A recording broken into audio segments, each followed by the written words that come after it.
means he's dead. Because literally, he was dead before we brought him back. Statlander ain't done. Oh, look out. She got it set up. Tombstone pile driver. Oh, that look is priceless. And Statlander. Oh, here we go. Fanboy Brian.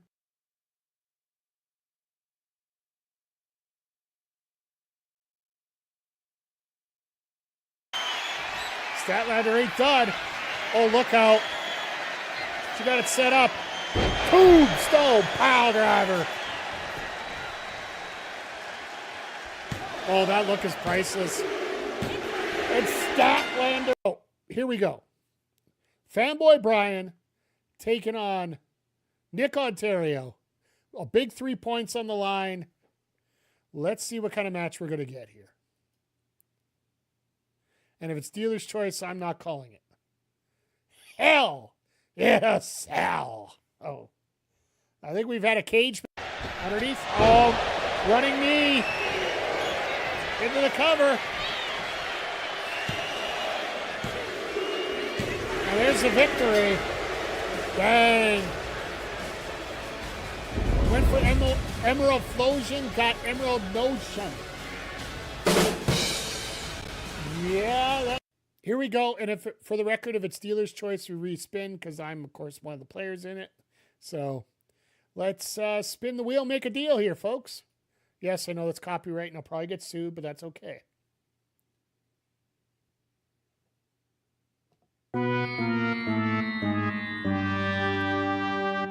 All right, let's spin again.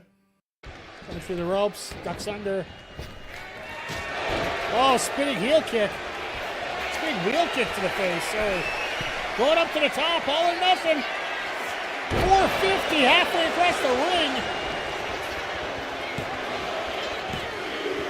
And MCG pulls out the victory and essentially gives himself.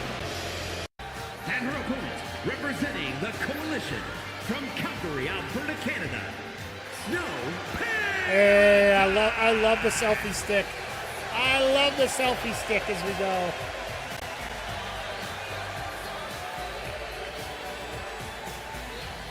You know what? I don't mind it at all. This is beautiful. Down with a crossface. Snow Penguin ain't fooling around.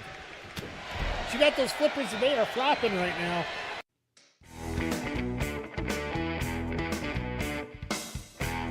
Mike the Ref Maloney, Big Bad Boris on the call here tonight.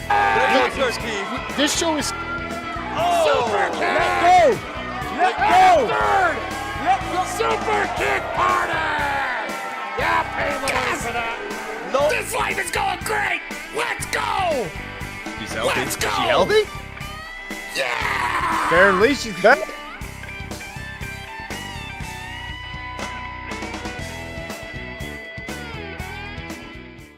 Hey, yo, yo, yo, and away we go. Happy Saturday night to one and all. Welcome to AEW Collision over here on the Mike the Ref Twitch stream. Our sidecast, we're back up. We got 5 minutes to go till showtime. But you know what? It is such a jam-packed day. Such a jam-packed week. This month might turn out to be one of the best months in wrestling that we have seen in a very long time. Well, at least since last month.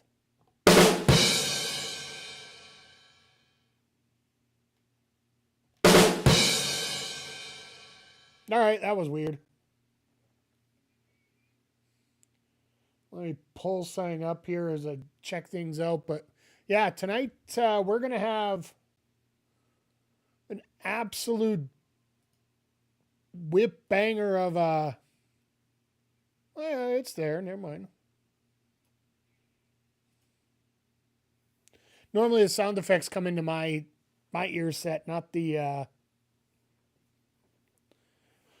not just my headphones, but that's okay. We're good. Hope everybody else is. Yeah, like I'm looking at this card and like the main event for tonight is enough to feed families in many ways. We got Tomasso Ciampa, Roddy Strong, and Claudio Castagnoli in a triple threat match for the TNT title. I think we're pretty all safe to say that Roddy's eating a pin to Tommaso tonight. But my God, you want to talk about a match that's going to draw people in? That is going to do it. It's going to do it like crazy here. We got the Bucks versus GOA for a spot in a triple threat next week to see who's going to get a tag title shot at Revolution. This could be the first step towards FTR Bucks. This also could lead to Private Party showing up next Wednesday. Like, we got a lot of things to come up here. Hey. But it just seems like TK is just finding a different way to get things talked about and get things moving along here. And then Kevin Knight, Scorpio Sky, that is going to be a fun match. The parking lot brawl with GYV, Big Bill, and Brian Keith taking on Eddie Kingston, Ortiz. My eyes are not where they used to be. And the Rascals. So that's going to be Wentz and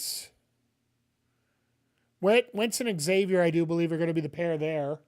That should turn out to be pretty cool.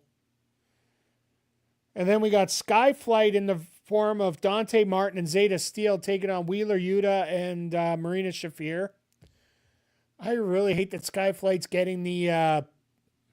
we're going to be the lower mid-card guys you're going to have to test against trying to promote a bigger match, but it happens. We also got... no, go away with your clocks. We got Mina Shirakawa taking on Viva Van, who Viva has been signed for a little bit, and she's been doing a lot of work in ROH, but taking on Mina, who is a former TV champ. And then, yeah, we got a lot of people just coming around and yapping tonight. So, nuts. How the heck you doing tonight? I hope you're doing well. I know you say you have an amazing day today. I'll admit my day has been a little bit crazy. How's the audio? How's the video? Everything going good? I've been working on some settings, trying to fix things up here that... Perfect? Perfect. Good to hear. We might try something else next week because YouTube seems that the bit rate's going slow, so there might be some stuttering going on over on that side. But you know what? Twitch right now, I got enhanced broadcasting going, so everything should be going perfect here. Mr. Hoagie Man, how are you doing, sir? Great to see you popping in here. Once again, welcome everybody for a beautiful Saturday night of wrestling here over on the Mike Drift Twitch stream here and Backbreaker video over on our YouTube side. I do want to give us a special, I don't often do this, but I'm tooting my own horn. And the reason I want to toot my own horn is this week we have finally hit 900 subs over on our YouTube channel, which it's taken a little bit of effort to get there. But now we're just, we're getting close to that magic 1,000, which should help. Went to a collector in town, got a body Sandy Koufax card. Nice! Sandy Koufax card. Oh, you got to count on it. Is it an AEW pay-per-view tonight? No, it's not. If you're in the States, you're able to watch it on TNT. If you are in Canada, it is the USA Canada channel. And if you're international, it is on the Fight app. So, no, this is AEW routinely runs their regular Wednesday shows. Okay, so there you go. TNT HBO Max. If you have the maximum power. I have the power. Okay, that is bugging the hell out of me. Forgive me. You have HBO Max access? Well, there you go. It is available on there.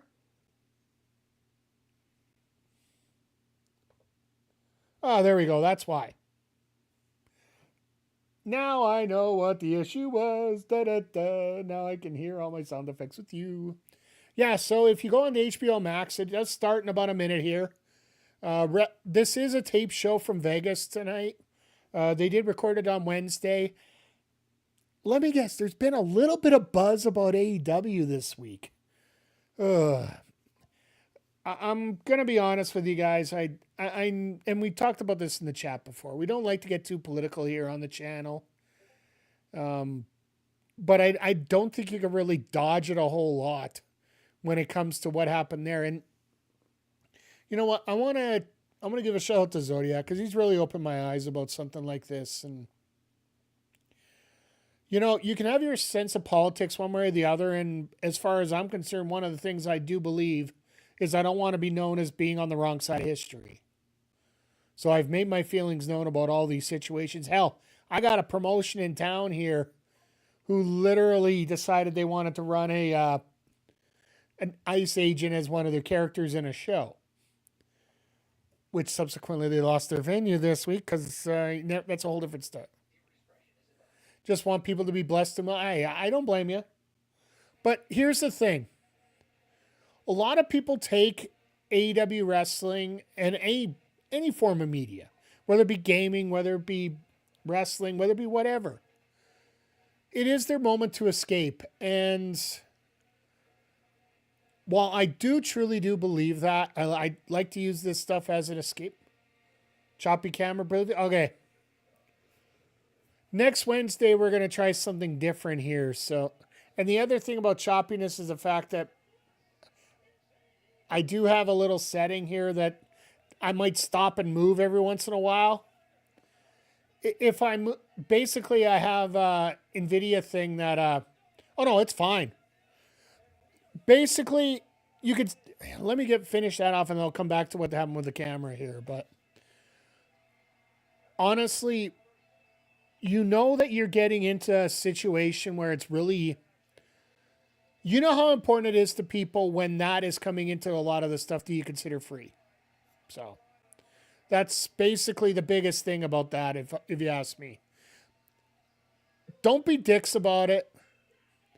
But I will say, I don't want to be on the wrong side of the law, wrong side of history. That's one of the big things for me. So I've made my feelings well known about it, all this stuff. Just don't be dicks and treat each other nice. You not even nice, just with a little bit of respect. That's what we all ask for these days. But yeah, for those watching right now, this is not a pay-per-view. It is it's a regular broadcast. So TNT HBO Max, it is on right now. Our opening contest is on the screen, or starting on the screen with the Bucks starting the night off. You know it's a good show when the Bucks are starting the show. And DLW, I don't know if I said hello, but hello. Haven't seen you here tonight yet, and glad to see you're here. Glad to see everybody's piling in on a Saturday night. You know what? They're lurking, watching Duke. Oh, God. Duke UNC. Let's go UNC, by the way. I know Rachel, Ellering, and Chris here are going to absolutely kill me for saying that, but I'm saying it anyway. I've always been a UNC fan ever since college, so. Since I'm out of the loop, was it similar situation with WWE and the Muhammad Hassan character and the real life stuff? Hoagie Man, best way to explain it, and it's very simple. There is one character here that his name's Brody King, and he has made no bones about it that he is totally against ICE and all this stuff, and I completely agree with it personally. And so the fact that last time they had Grand Slam Mexico, which is one of their big shows out of, like they hosted a weekly show in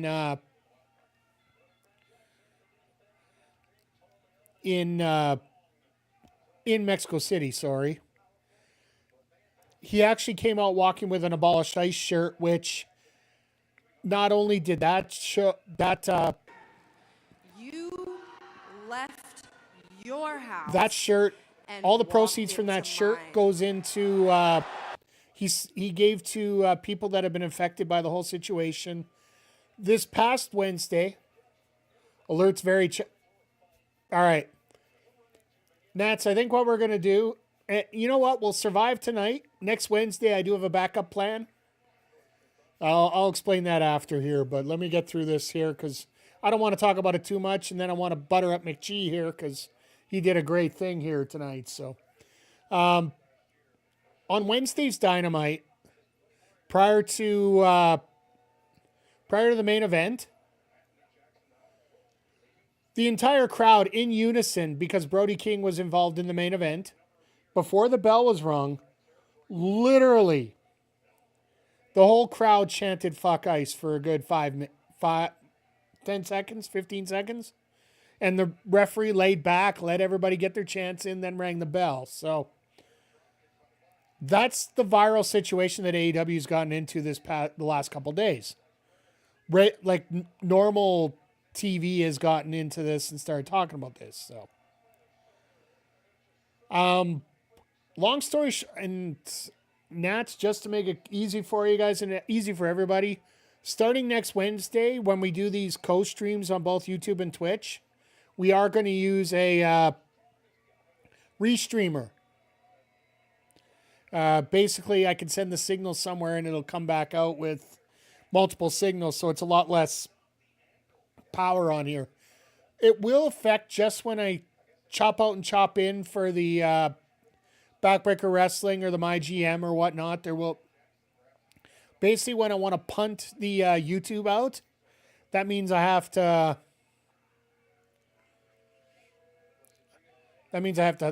fire things back in. So we'll discuss that next week as we get going here. So, but McGee, how many months was that? Was that 46 as well? 47. So you can actually say that you're 1 month more than Zodiac. Because I think he was at 46 when we talked last on Wednesday here. So, but you've always been a great friend, always been a great guy. Even though you're from Ontario, you're still a great person. Thank you for the resub, sir. I truly do appreciate it. As much as I joke.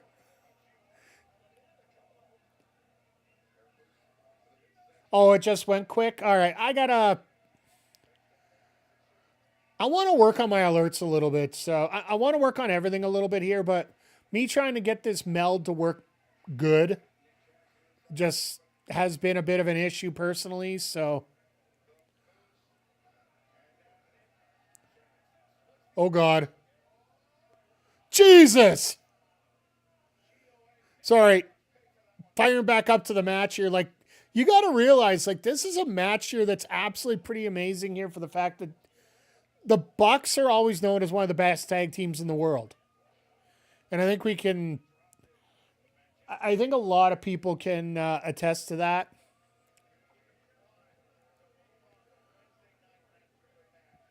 But we're getting to a point where, well, let's see here. Whenever you bring in a team like a GOA to work with them, it almost feels like it's going to be a special advantageous situation. So,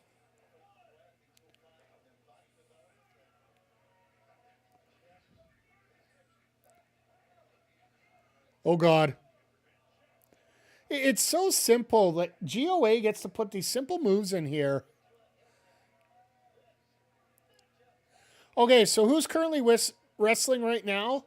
The guys that are getting absolutely demolished right now in the ring are the Young Bucks. Matt and Nick Jackson, they've been around. They've been back in the TNA days. They were the what exactly were they called, Nats? I remember there was Max and Jeremy Buck were the names. Generation Me, that's it. There we go. Just off the top of my head, I got it again, but they're well known as one of the best tag teams in the history of wrestling, period. Especially of tag team wrestling. And they are two of the vice presidents of All Elite Wrestling. They're two of the essentially 5 people that essentially started up All Elite Wrestling there. So Oh no, it's ad time. Yeah, it's not a premium thing. It's just when they run TV shows on Max, they show commercials.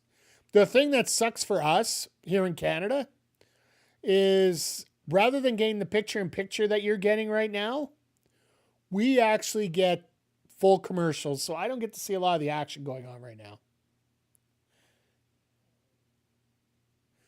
Yeah, so Nats is giving you a bit of a breakdown here of some of the best tag teams we've had.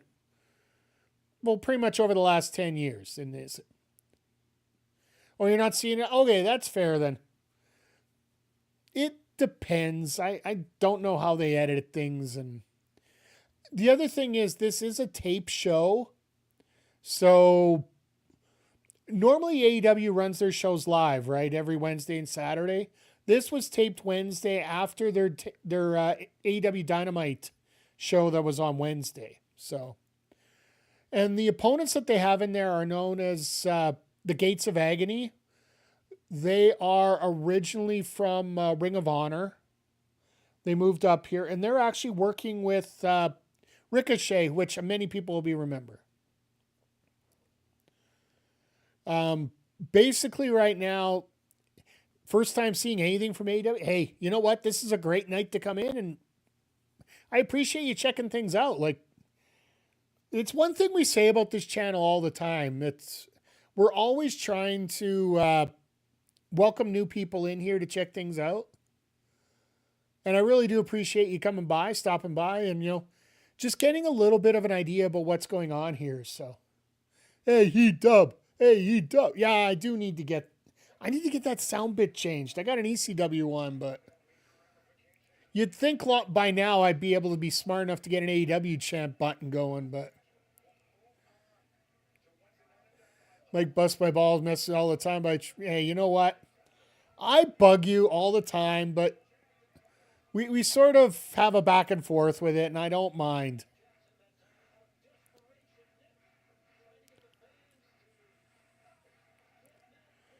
Haven't seen WWE since they went to Netflix. Since I don't have Netflix, but I still check Facebook reels.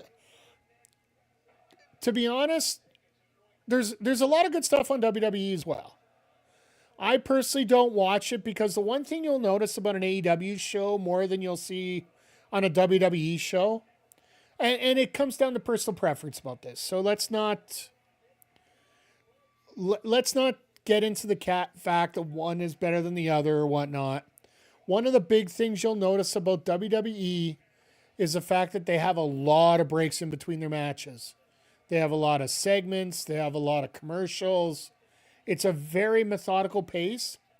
And with AEW, you're basically getting match, quick break, match, quick break, match, quick break. We're not fooling around here. Everything's just go, go, go.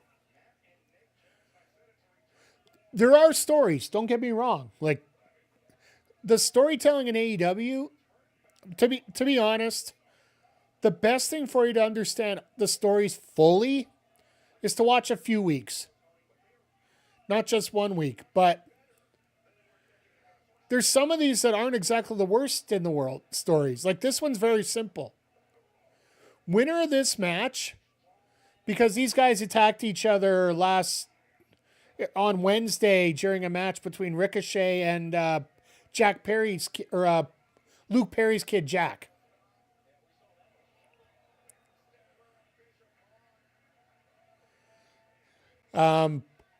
Basically, the Gates of Agony tried to run a little interference on Perry, and the Bucks came to break it up in the title match that they had on Wednesday. And so it came down to this match.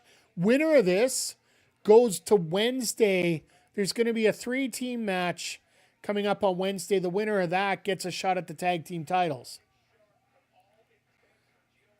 Collision is definitely the wrestling match show. Dynamite has more key story beats with the segments, but still has good matches. I find with Collision, you get the story's told throughout the match rather than before and in between. And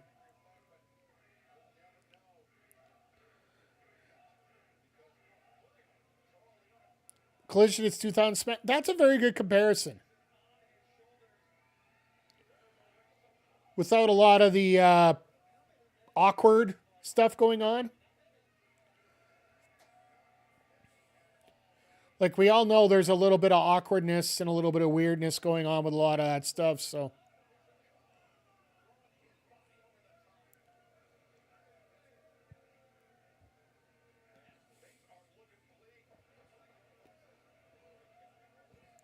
Oh, God. Well, he tried to do a moonsault, and that sort of didn't, that ended up being a little, ugh. Oh, yeah, the Eve Pro Wrestling Rumble there, Nats, you're talking about? Yeah, I got to see clips of that. For those that aren't familiar with what Nats is talking about, Eve Pro Wrestling, oh, God. I'll shut up now. Basically, a rocket launcher into a headbutt is not a good thing to take right there. Yeah, for people that don't know, Will Ospreay is... Okay, Bucks aren't ending this yet. Will Ospreay, for those that aren't familiar, is probably... If you had to list the top wrestler on the planet, there are two people that a lot of people will talk about. Io Sky and Will Ospreay. Io Sky, member of the Raw roster, one half of the tag champs currently.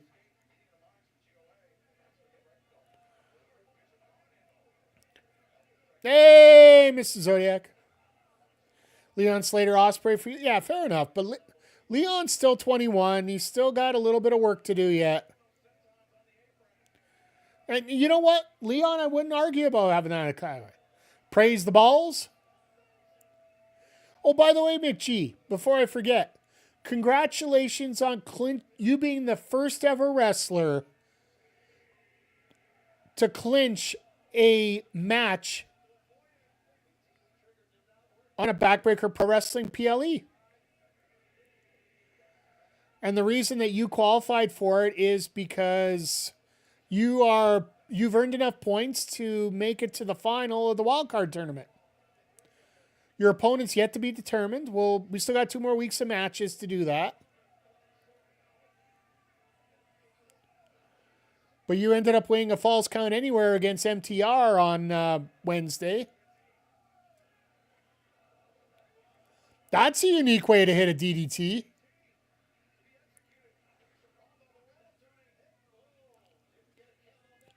But yeah, Eve Pro Wrestling, that's Will Ospreay's promotion that he's helping out with.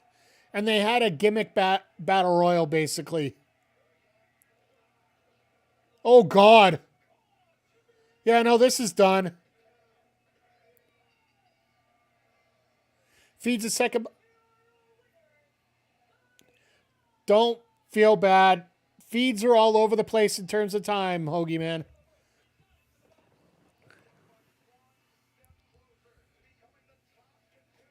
Happy for him, but he knows the focus is on the tag belts. Yeah.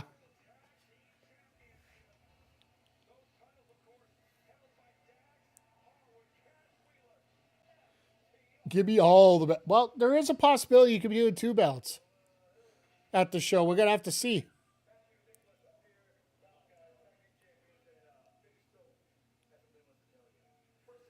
I know of the Young Bucks, but I only know a few wrestlers. Hoagie, man, stick it out tonight because we're going to have quite a few. There actually should be a few wrestlers you might know. Especially our main event. No, Ciampa's been using his real name, so he just still uses it.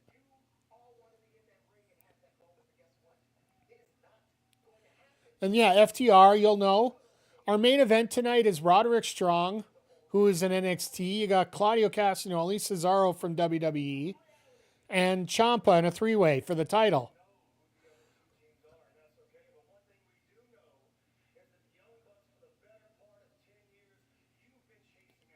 Mike is screwing gods and balls out of the main belt by calling in a ringer for the in my social media. A ringer to fight Hoji. Hey, It's not me. It's Kayla. It's not me. I do not want a ringer. I want the Boss Man. He's my favorite wrestler growing up.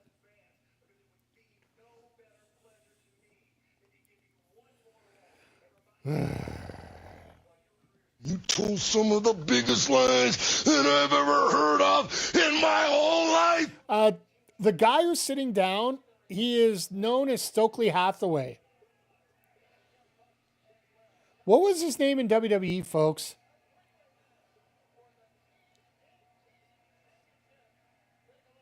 Malcolm Bivens, that's what it was. The man was known as Malcolm Bivens in NXT. Now, he's gone back to his old ring name of Stokely Hathaway. He's a manager, and the gimmick is he got thrown onto a table by Brodito, which is Brody King and Bandito. Brody King's the guy we were talking about earlier tonight. And he went for a table, and instead of going through the table, he bopped off of it. Just a straight old right off the table and onto the ground.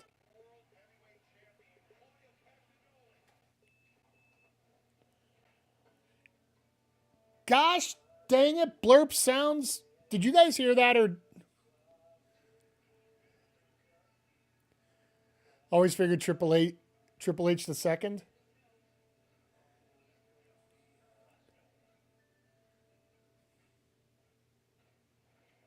Did you guys get the Nelson thing on your end?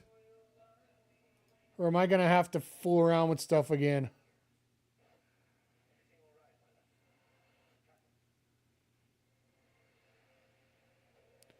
Didn't hear anything? Damn it. I'm sorry, McGee. I know you got enough points, but it still pisses me off I can't get this. R-Truth just thought I get the gimmick. I remember that. It was actually like, what they're doing with R-Truth right now is criminal. Oh, I know what I did. No, I know what I'm going to do.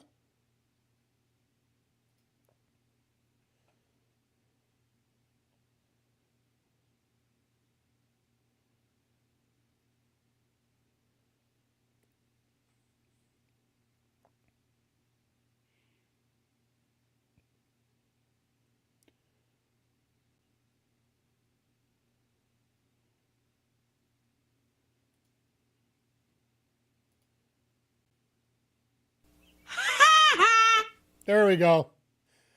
I didn't realize that the audio got pulled down, so I played it for you. So, and yes, I know you're making fun of me, but that's okay. TK gave him a championship in his debut match. I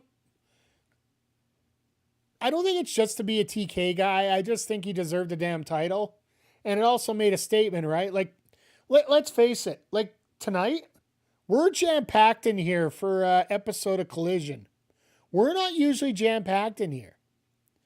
And this is where I was going, like right at the beginning of the show, I was starting to go off about something. I was going to say get off, and that's just, we're not going there on that. But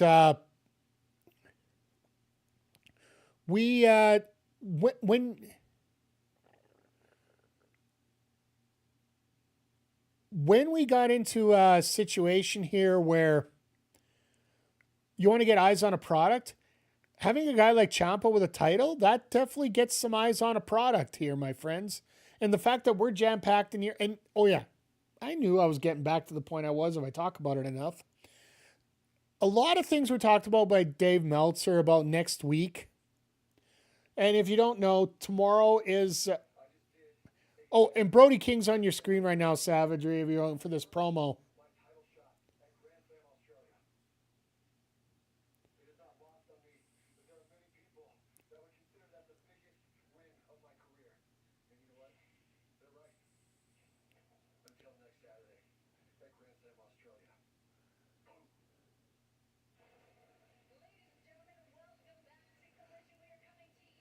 Uh-oh, Renee in the ring. This should be fun.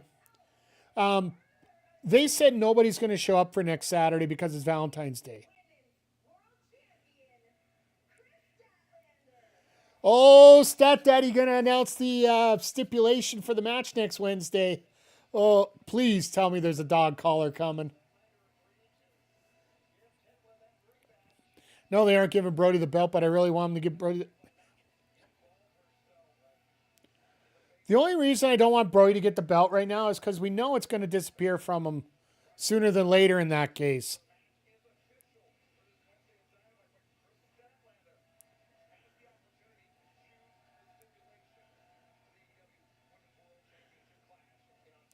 So Statlander and Tekla next Wednesday. Like, if you didn't get a chance to watch Wednesday, Tekla is an absolute star.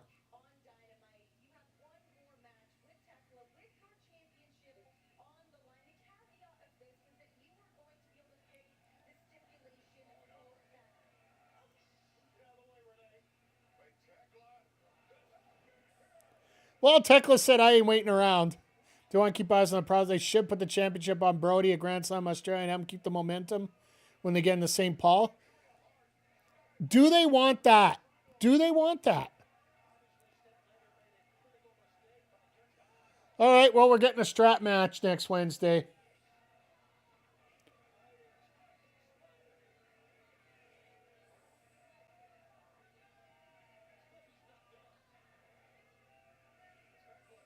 Hey, Willow Harley, where are you?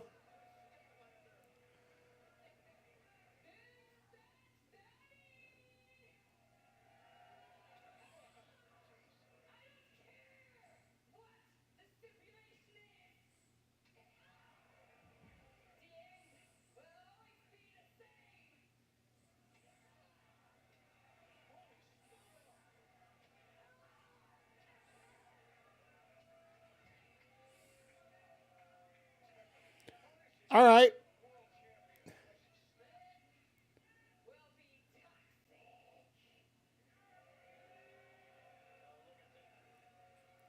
Could be viewed as AEW making a political statement if that were the case, which they find.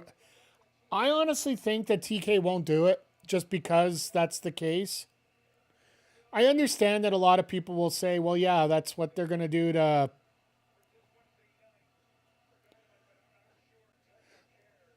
Because let's face it, Yeah, I know. That's why I said on Wednesday, you never raise the belt over your head or you're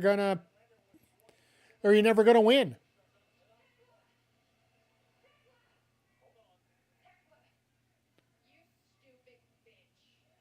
Ha!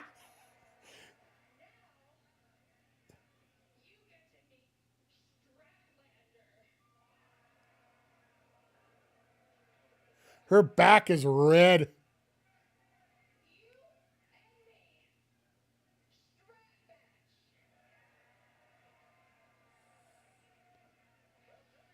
So,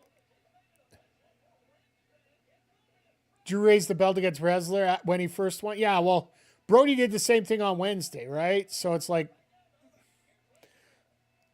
it's like conference champion, whether they hold up the cup or not.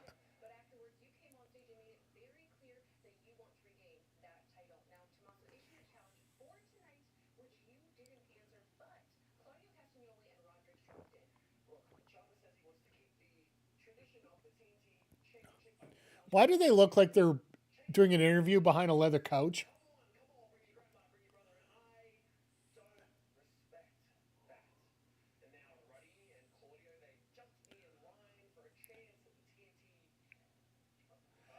I was not saying a casting couch. I'm not going there.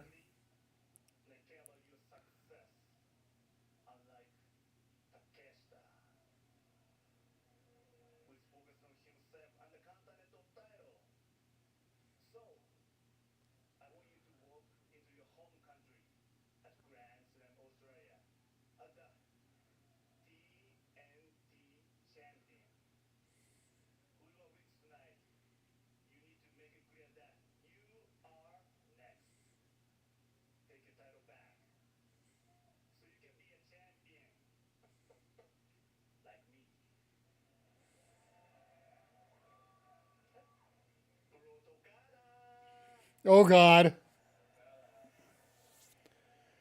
Yeah. You got to be careful. Okay, so they're part of a faction, Hoagie Man, but wait.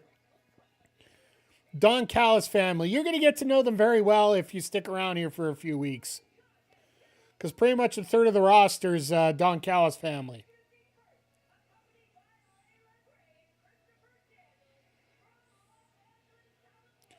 Well, good to see Layla's in good spirits, by the way. Yeah, Kyle Fletcher is a wrestler you want to know if you don't already.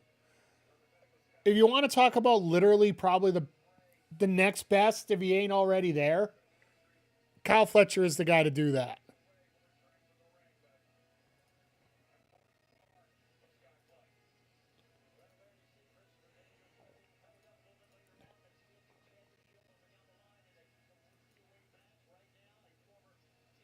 Sorry, I'm just a little too bright, you know.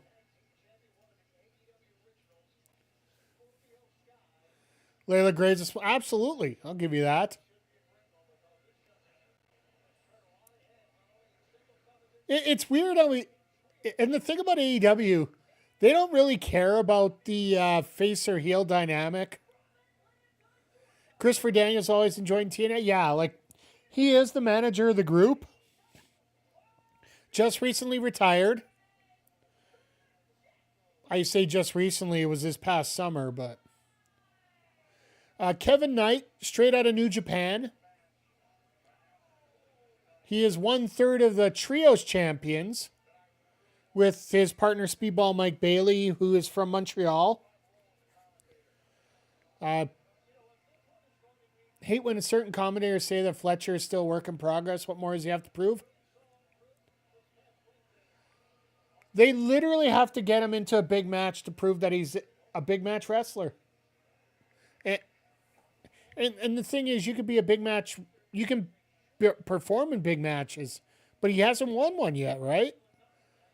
Like the match against Ospreay, who won? Like I know it was your match of the year last year, but still, let's call a spade a spade. Yeah, the fans. I'll give you that one. Nope. There we go. There we go. That's the one I'm looking for. I got this whole soundboard and I don't have anything. I should have things labeled by pictures, not by words. Reading's hard some days.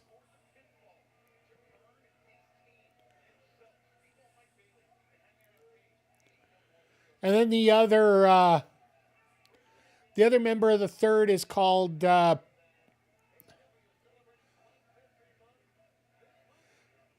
oh, I love this.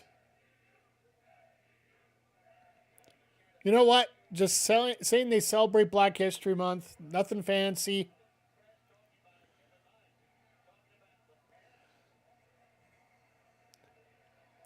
But yeah, the other portion of the trio is Hangman Adam Page. And for a time, they were actually known as Horsecock. Yes, I said that right. Yesterday, they had a shirt that was available for just an hour that had a horse with a rooster on it with their PG name, Jet Set Rodeo, which I think a lot of people would consider a better one. Oh, God. Next week, we're getting Omega and Swerve face-to-face. It's actually going to be very interesting for Omega here coming up when it comes to Revolution. Almost like Jet Set. That's actually the play on words they were going for. But they have a cowboy. So one side's Jet Set, which is, you know, and the other one is Rodeo with the cowboy, right? So with Kenny Omega, for those that aren't familiar, he was the mocap character for Alex, the newest Street Fighter character that's coming out March 17th, which, yes, we will be playing here on the channel once it comes out. I got a week booked off for that, so we're going to be playing a lot of games over those 6 days, mainly because there's a lot of games coming out that week. Let's just say the week before St. Patrick's Day, when it comes to games coming in. But the other thing is the week of Revolution, which is that same week that Alex is coming out, Kenny Omega is scheduled to make an appearance at Capcom Cup. Problem. This year, Capcom Cup is in Japan. Normally, it's in LA. This year, it's in Japan. So if he's pretty much either got to cut his week short at Capcom Cup, if he wants to make it for Revolution, March 15th, or Sam, I haven't decided yet, but we're kicking around an idea about the first Street Fighter. You can talk about it. I don't. My opinion for you. My honest opinion, chat, anybody that's played Street Fighter 1, please feel free to throw in some comments about this. Just help out the Retro Riders whenever you can here. But, yeah, that's basically where I was going with. I just don't think there's a lot on it to cover. And the biggest thing about that game, more than anything else, unless you're a fighting game nerd, you won't understand what the real issue is with the game. And hell, for people that are normally video game experts, they have a little problem dealing with it. If you haven't heard, if you heard of negative edge, that's basically the term that they use for it. And yes, I know we got a match in the ring here right now, but these guys are having fun. I think it was very forward thinking and established important foundations for the... Absolutely. Like, you have to walk before you run. And that definitely... With my opinion, it's... I think Karate Fighters was there more than that. Honestly, Fatal Fury, I don't think...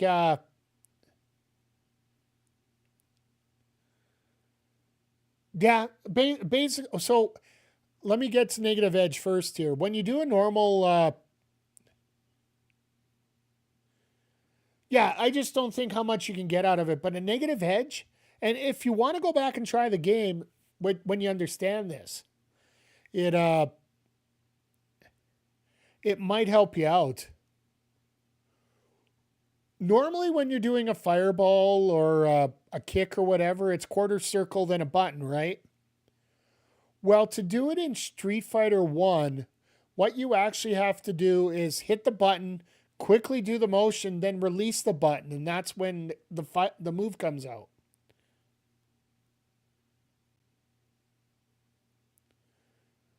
So that's what we call negative edge, because it's sort of backwards on how you have to line things up.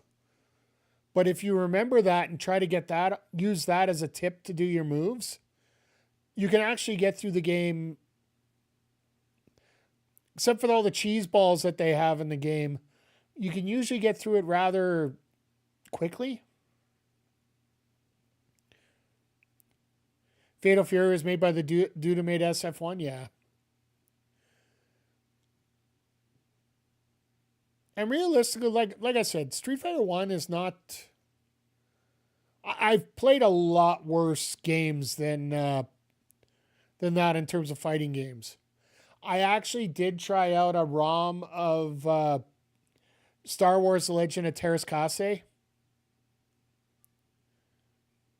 That might be the worst ever. Like, don't get me wrong, there's a lot of bad fighting games out there. You got Legend of Terras Kase at that point. You have Shaq Fu, which is also in that category. You also have, I believe it's the SNES version of TNT Tournament Fighters. If you want to take a look at it, it's part of the Cowabunga collection. But the earlier versions, like the SNES version, ugh. I think is the best way to put it. People think SF was a horrible flop. It wasn't. It was well regarded and very popular. It was, what does Grandpa Simpson say? It's a style at the time. That would be like that, so.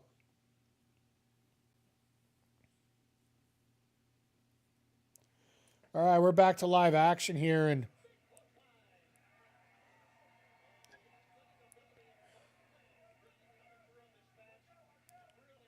SN2 just cooked the fuck out of it. Yeah. Well, they took everything everything they enjoyed out of Street Fighter 1 and put it in Street Fighter 2. And it worked out really well. And turned into everything that we expected.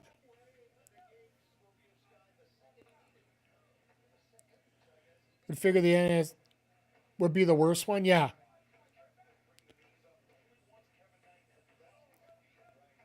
Just remember Sweat Code. That's all I remember how bad video games were on the Super Nintendo.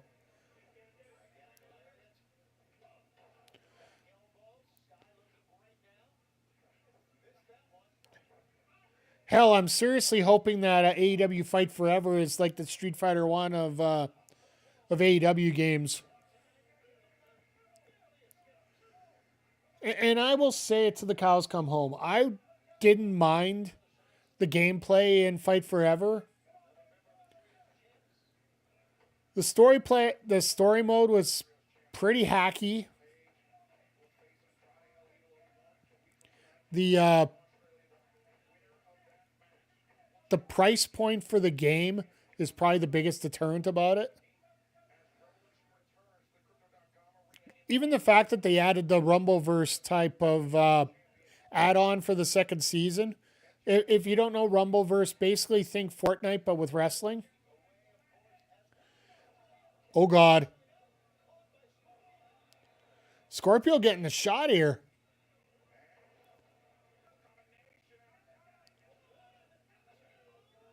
Beautiful combination there. Yeah, it doesn't help that they're only just Ryu and Ken is the only... And the fact that you can't pick between the two in the first game. The only time you could pick being Ken for a single-player campaign is if you picked a two-player campaign and basically had Ken beat Ryu and then Ken moves on.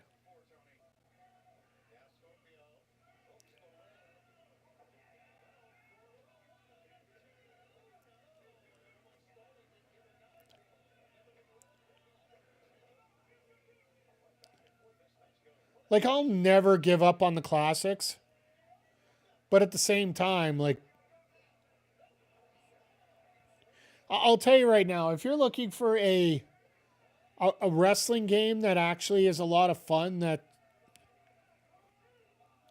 isn't going to take you a miracle to find, I would recommend Retromania Wrestling.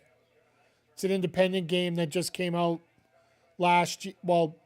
the last DLC just came out last year, yeah. It came out about 2 years ago. Basically a 3-button wrestling game.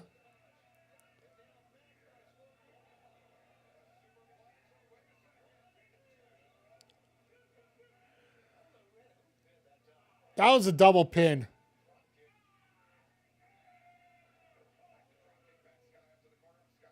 It's Remsburg. He never knows who's pinning who anyway. So the referee in the ring right now, his most famous match of working was known as Invisible Man versus Invisible Stan. Basically, he reffed a match in an independent show featuring two invisible men.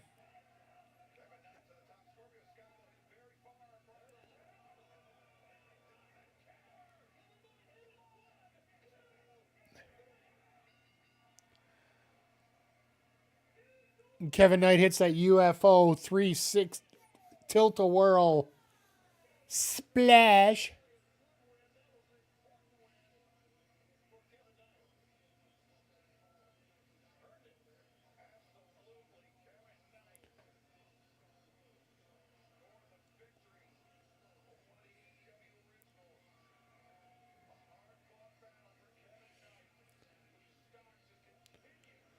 Now Skyflight's still pissed because they want those trios titles.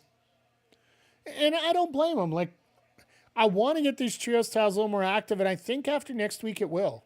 I still have a wrestling game for my Sega Master System I used to play as a kid. Got to remember which one. As long as it is a WrestleMania, I'm more than happy that you got it.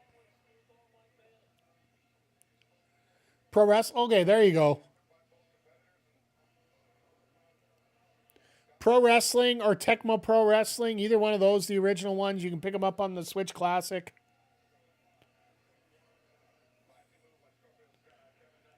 But I will never shy away from mentioning Retromania Wrestling. It is absolutely fun to be around. So it's a fun game to play.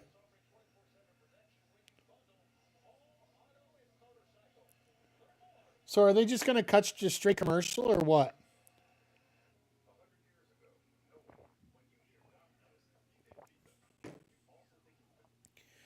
I'm sorry. Whenever I watch an AEW show and it immediately cuts to a Domino's commercial, it reminds me of the one time that Chris Jericho was taking on Nick Gage. If you're not familiar with Nick Gage, he is, for the last 10 years, he has been known as the Deathmatch King, like, you know, barbed wire and light tubes and all that crazy stuff. Well, on an episode of Dynamite on a Wednesday, it was the main event, Nick Gage versus Chris Jericho. It was sort of a trial for Jericho to survive 5 different wrestlers to take on the world champion in a storyline. So what ended up happening is Nick Gage is famous for grabbing a pizza cutter. So he's gouging the guy with the pizza cutter, immediately goes to break goes into the picture-in-picture box with a Domino's commercial in it. To me, that is the funniest stuff ever. Ever. It's got the cover of a headless guy putting a head in a headlock. Yeah, that doesn't surprise me. It's funny. In the 1980s, it's acceptable. In 2026, that sounds like AI putting a cover together. But, and Domino's got mad. The fuck wrong with you, Domino's? Hey, you know what? Domino's didn't want the heat right away. And here's the thing now. I think more and more AEW is being more accepted on mainstream platforms more than any time before. Like, despite what happened on Wednesday, like even before Wednesday night, a lot of the AEW wrestlers going through Media Row at the Super Bowl. I don't know if I'm allowed to use those words. Or maybe I'm going to get fined. That's why everybody's got to call it the big game now. With Media Row for the Super Bowl, everybody's just piping in with their own, like everybody's there. If you're a who's who, it's all there for that.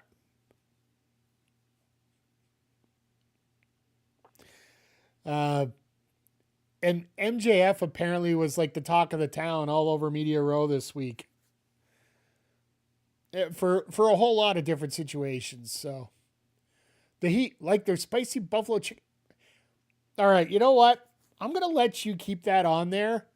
I am not giving free promo time to Domino's more than I already did. Oh.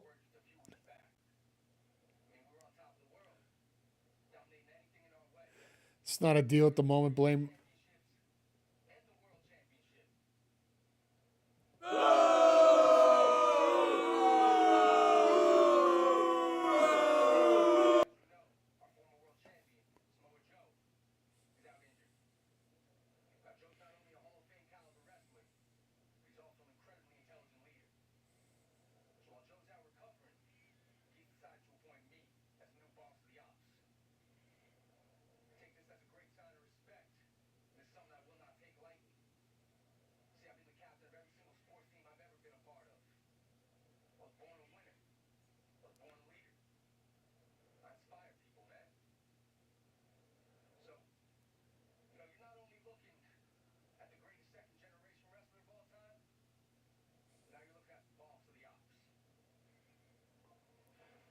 So, how long is Joe out for? This sort of scares me watching this.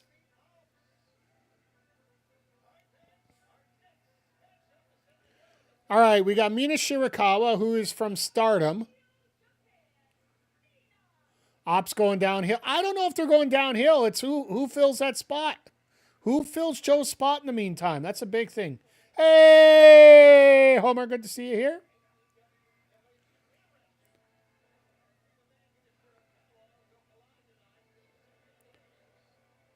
Hook ain't ready yet. No, well, could this be a position where they want to have, they had to give Hook a little bit of a push to keep him here?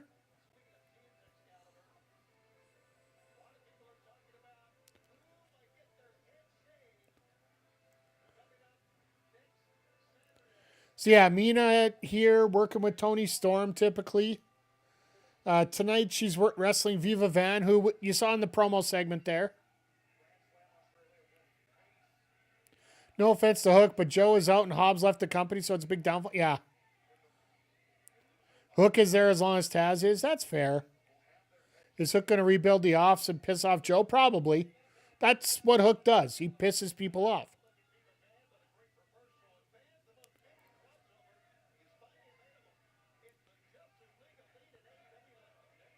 Hey, McGee, did you pick up the new DCAW ones? I know you're usually pretty quick at getting those, right? Thank you for the hydrate once again.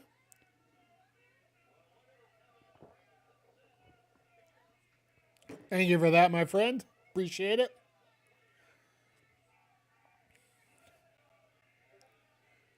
I heard him just need to pick up. Yeah. I missed out on the last ones, and I just have so much I got to pick up this month. Like, budget-wise, it's just crazy this month. Like, MLB The Show.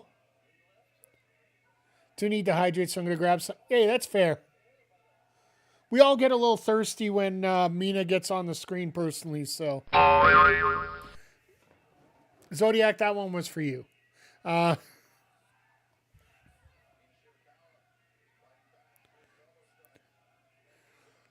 One thing to remember in a match like this, I know a lot of people will probably be a little bit more into it here in Vegas. They're running 4 straight hours of wrestling. There is going to be a burnout point a little bit here, and everybody knows what's coming up as a main event tonight. And we're about an hour into the show, so it's been pretty successful so far.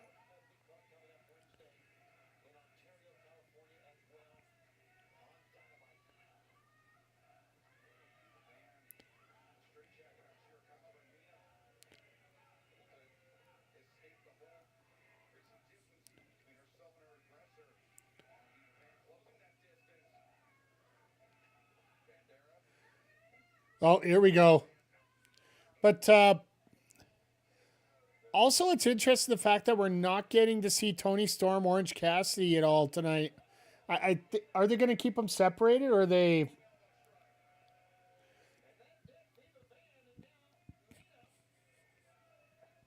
Because the thing about keeping them separate, like, for those that don't know, next week, Grand Slam, Valentine's Day night, which we will be here.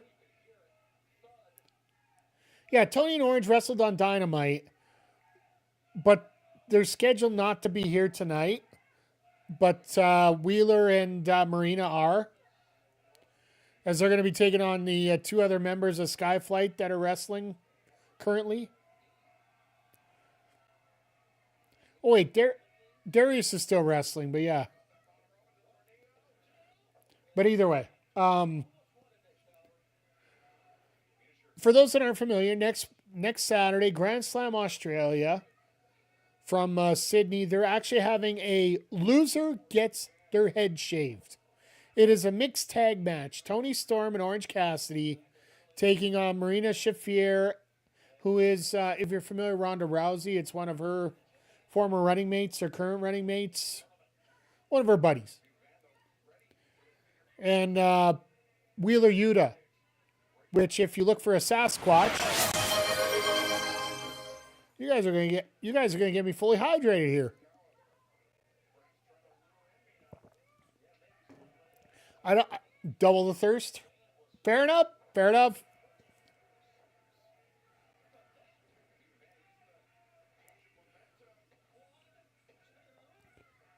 Only a 2 count.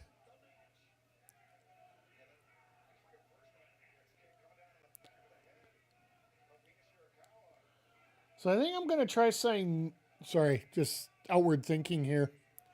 I think I might try streaming vertical on YouTube on Wednesday. Maybe that'll solve my problem over there because apparently the bitrate I'm using right now is absolutely useless for what they want to see there.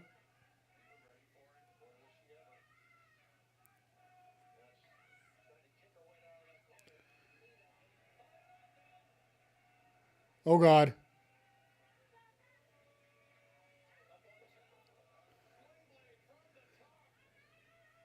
Oh, here we go. Mina driver. Looks like she's eating an alligator. Oh, no. Never mind. Running around. Double elbows into the kick.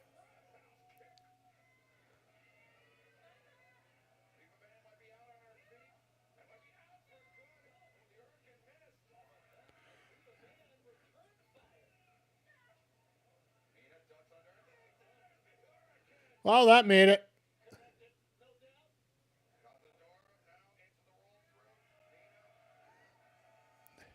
Into the figure four. So this figure four is Mina's finisher. Yeah, this feels like just let's get Mina on TV a little bit.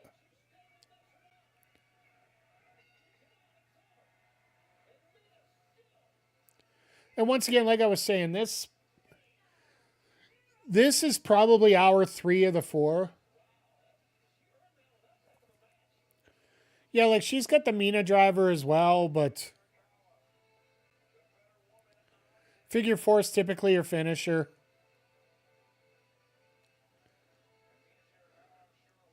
But yeah, like you said, Zodiac, this does... Mina's cooled off a little bit, and let's face it, not every wrestler can be over the top right now, so... Oh, never mind.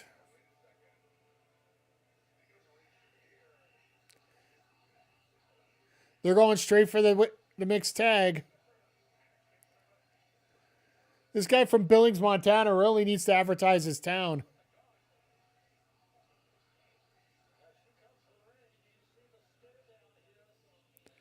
This might not be good for Mina. Mina, do you really want that smoke at this moment? Does Wheeler even know how to use those?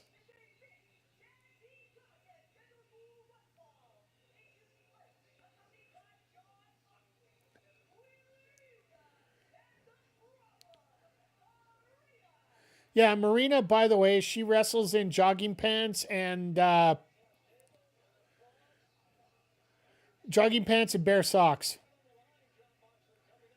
Don't think the other move is established enough at AEW to be her finisher. It ain't gonna take much to do it. I think during her early run it was. Wheeler doesn't know how to use the buzzer. He's holding back. Does that surprise you? Does that surprise you at all?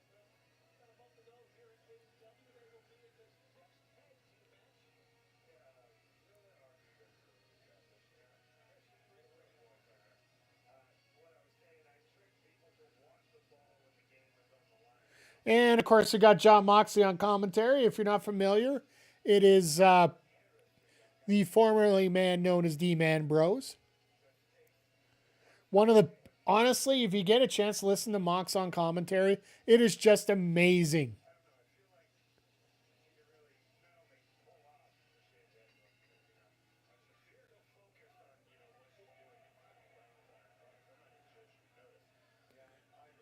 Wheeler getting beaten up as always.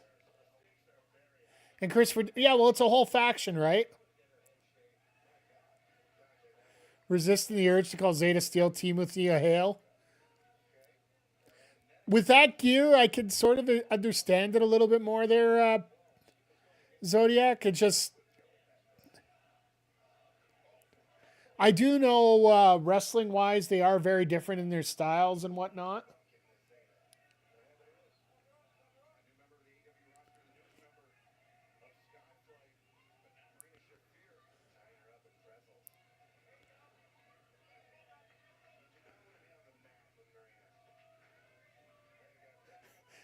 Oh, and now she's spanking her just because of that.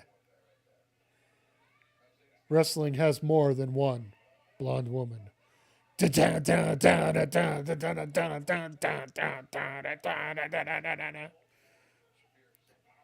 Adrenaline in my soul. Bleach blonde hair is in control. Get all the dubs down on the knees. I don't know where I'm going with that, by the way. And that will be your singing inclination for the evening. I hope.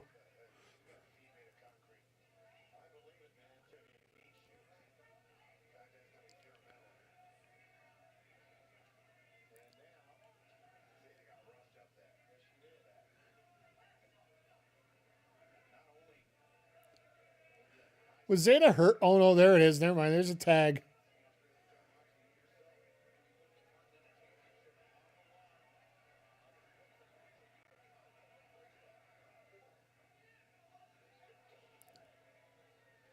But yeah, there was a comment there about Dante in shorts there with DLW. He actually has worn them before. I do believe he has a green pair of shorts like that. How old is Tony Schiavone? He's got to be upper 60s. He started really young when he started.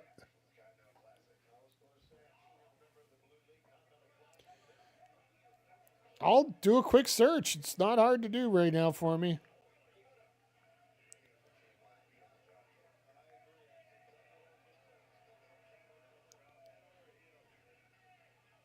'68.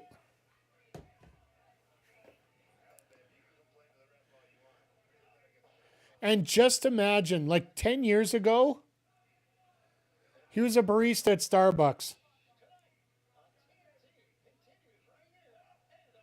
Actually, it would have been close to 12 years ago. He was actually working as a barista at Starbucks after he left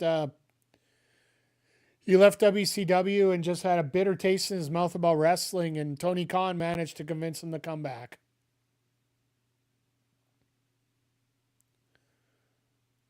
And we are all very thankful to have him here.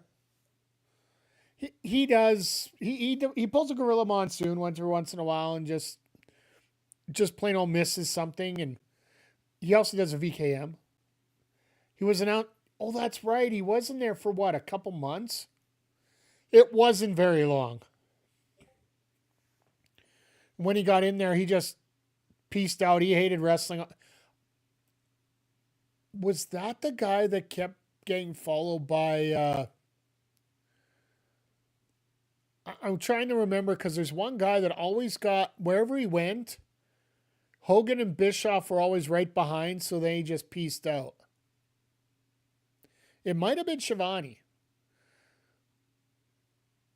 Like, to be honest, he's one of the two, like, throughout their career, one of the two guys that got most disrespect, as far as I'm concerned, in terms of treatment as a commentator.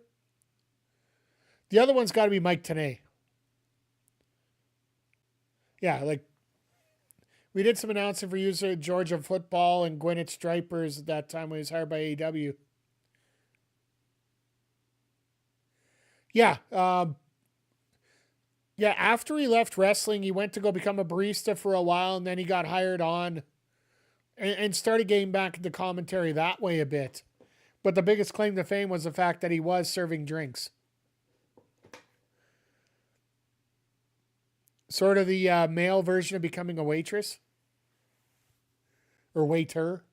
Sorry, I don't know. It's 2026. Everything's one terms. Server. There we go.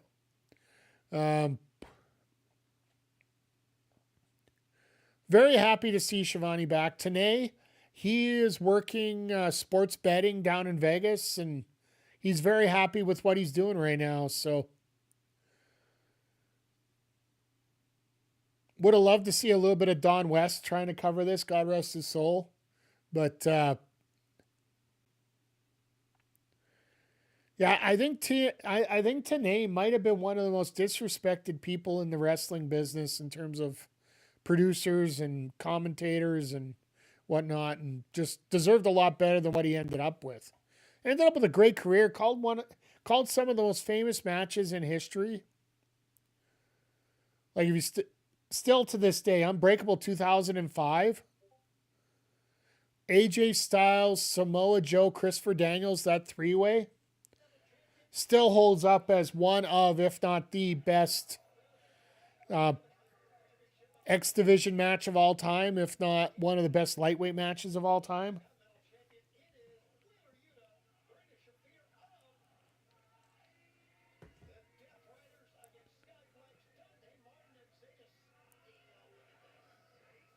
Oh my God, the most vicious move in wrestling. The back rake. The back rake.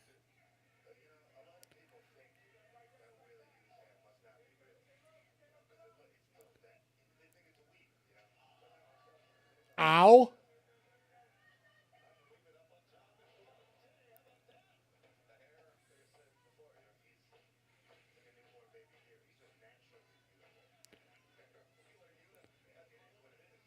So the week going into Revolution, they're running a double taping. That makes sense.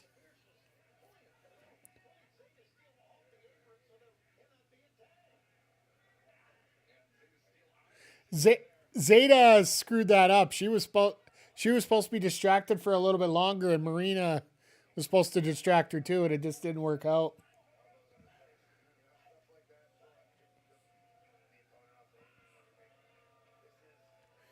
But you can tell the crowd's starting to hit the brakes a little bit here.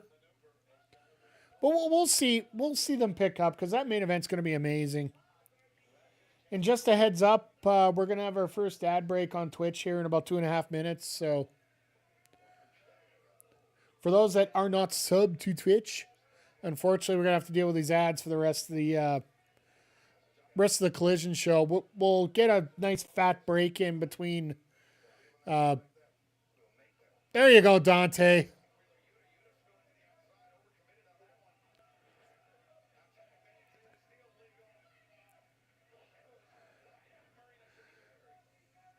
At least they're giving Zeta a little bit of offense here.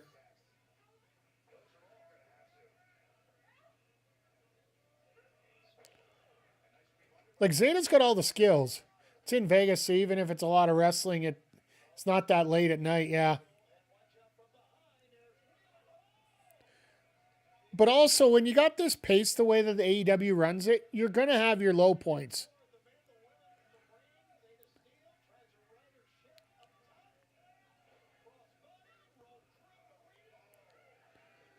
Marina's done playing around, I think. Side slam into Mother's Milk. And there goes the running. Why would you go after him instead of her?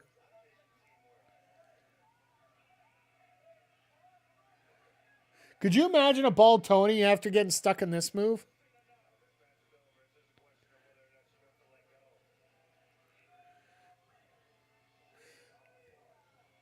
So if you're watching and you haven't seen it before, the Mother's Milk basically is a reverse sleeper, except you don't get a chance to breathe because your face is smothered.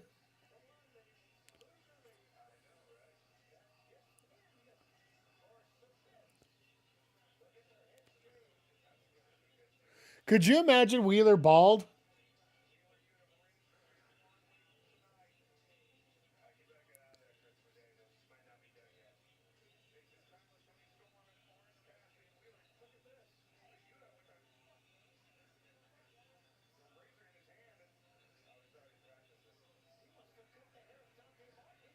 Oh no, here comes Orange to block this one. We know that.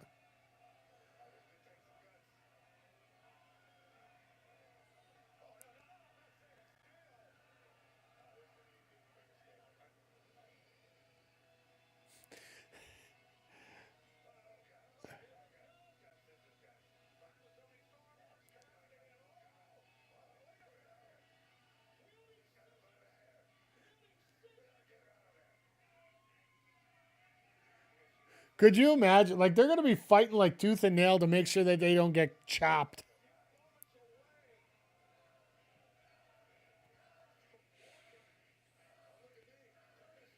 When I've been to Dynamite and Collision and Arthur Ashe, they would end sometimes after 12:30 in the morning. That's fair. I know when they're coming to Edmonton, we're expecting a finish right around 10:30 local time, because when they start doing the Western Canadian segment ahead of Dynasty, like right now, it is 7:09 p.m. for us here in Edmonton in the Mountain Time Zone here. So it's actually a great time for us to have Collision on when it is, and same thing with Dynamite, because it's from 6 to 8, right? So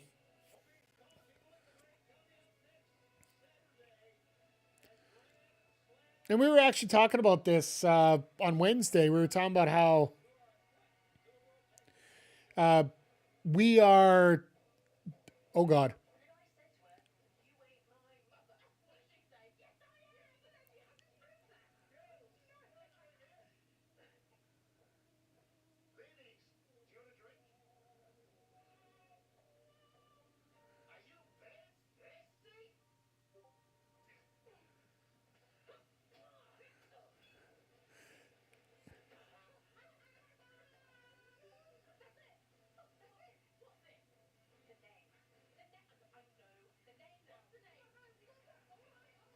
The Brawling Birds. That it's finally true. So Jamie Hayter, one of the most respected women in, well, both of them are actually pretty respected throughout through Western Europe. Jamie Hayter doing a lot of work at Stardom. They could have just said no, rude. No, you got to bash the guy's freaking head in. Come on now. He was trying to be he looked like he was a little too inebriated, but I get your point. But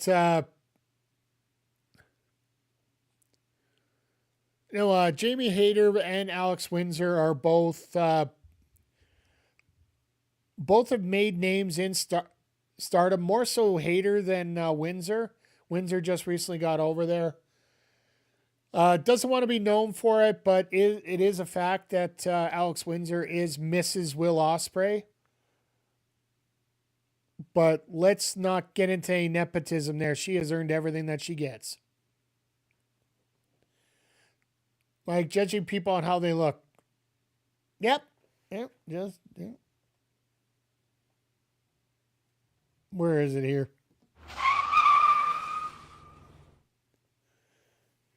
It's been a running bit for the last while here, and if you're in North America, you know exactly where that joke was going. So, next Saturday, honestly, if you guys are enjoying what you're seeing tonight, and it's your first time watching Collision, I highly recommend checking out both episodes next week, Wednesday and Saturday. But definitely, if you can, come check out Saturday night. Grand Slam. We have Brody King taking on MJF for the world title. We have Harley Cameron and Willow Nightingale taking on Megan Bain and Penelope Ford. That's for you, Zodiac, once again. For the women's tag titles. My gut tells me we're getting a debut that night. My gut. I know I've been talking about this for a while, but it sits in my craw. Yeah, pretty much. There we go. You know what? That seems a little bit more appropriate compared to the Boeing. So, thank you for that, McG. And I think so. I honestly do. Where other place are you? Here's my theory, and I'm just going to throw this real quick.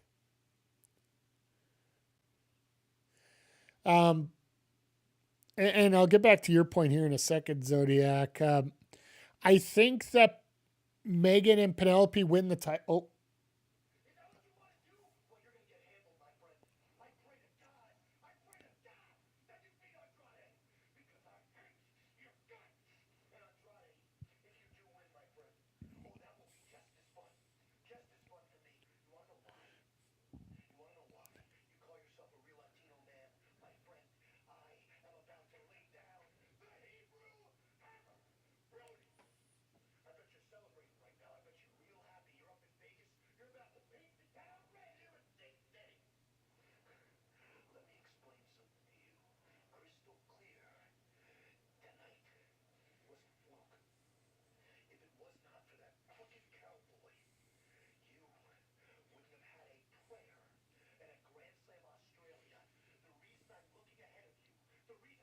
Hebrew Hammer, exactly.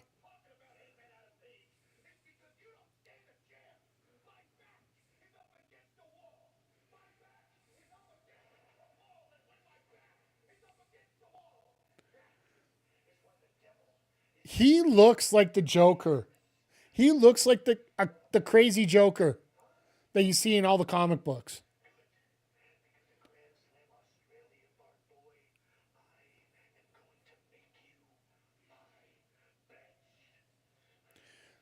And McGee, you got an absolute amazing point there. AEW is doing the heavyweight title scene correct. If everyone isn't going for it, well, why are they? That's exactly it. It is a great point and absolutely correct. But in terms of what I think is going to happen next week, get him, Big Hebrew. Yeah, we're gonna get Tekla coming out after she got getting ready for a strap.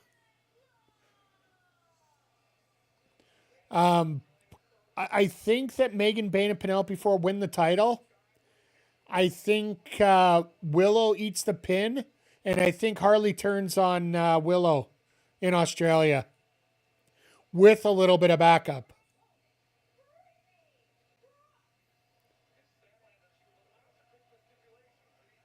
So that's my prediction for next weekend. Feel free to remember that for next week.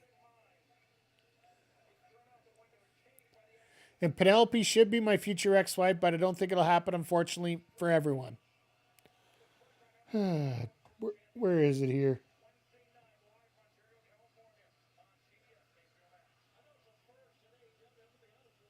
Oh, I know where it is. There we are.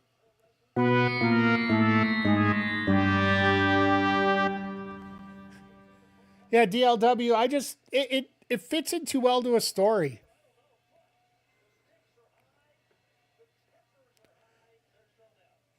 Tekla bouncing and jumping all spazzy. Sky and Julia just all calm and stoic. Yeah, well, they never said this group was perfect, but,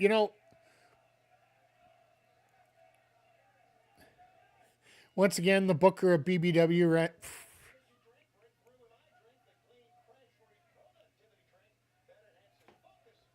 You told some of the biggest lies that I've ever heard of in my whole life. Man, that clip is getting a lot of playing tonight.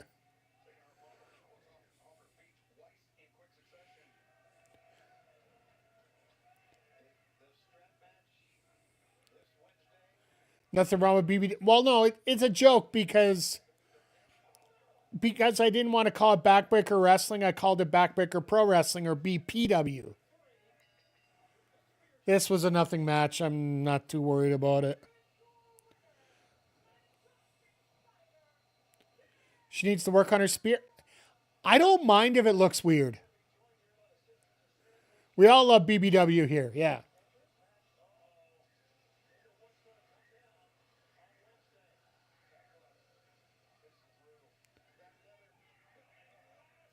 And Brittany's just screaming. It's Brittany Brooks. It's the one that was in action on Wednesday. She's done 2 matches tonight. She who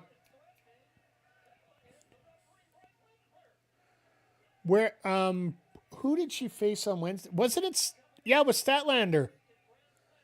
So she took on both people that are involved in the title match. Oh, no, that's right. You're right. It was a scrap. It was the match, right? It should have been me, not her. Stop, Tekla. I'll be there. That's right, because it was Prince King Oasis or something to that effect.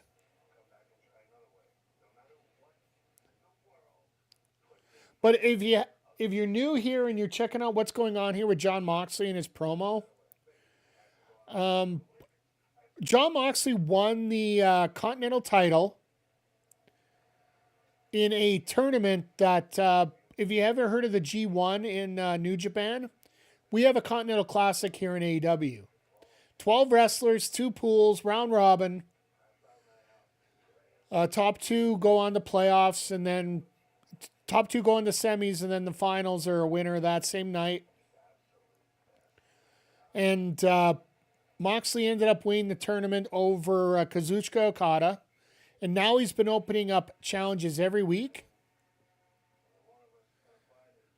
And now Takeshita actually beat Mox in the tournament.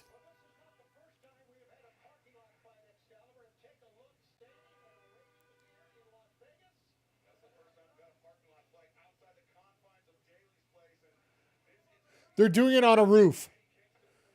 Folks, anybody going over the roof?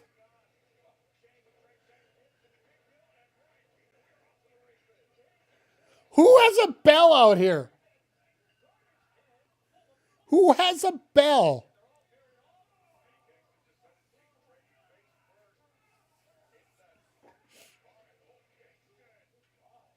Well, there goes that window.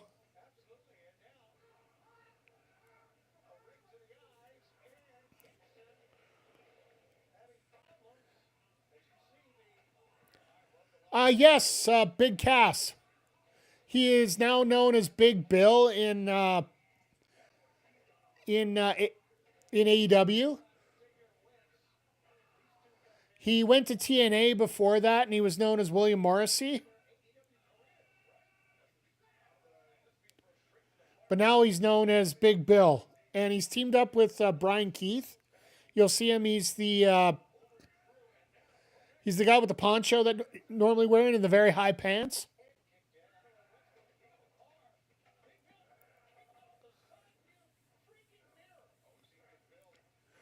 Hey, Bill with a brick. Tossing more bricks than the Lakers.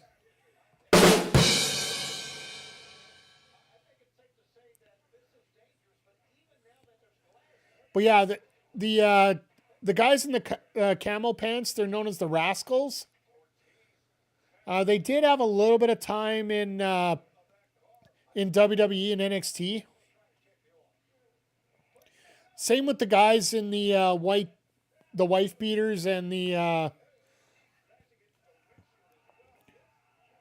cargo. But there's Brian Keith in the poncho.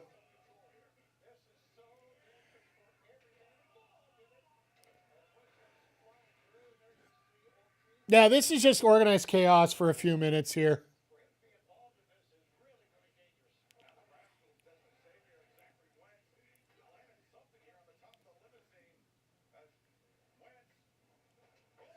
And they decide to hit their finisher on two guys on the ground in the middle of a fight.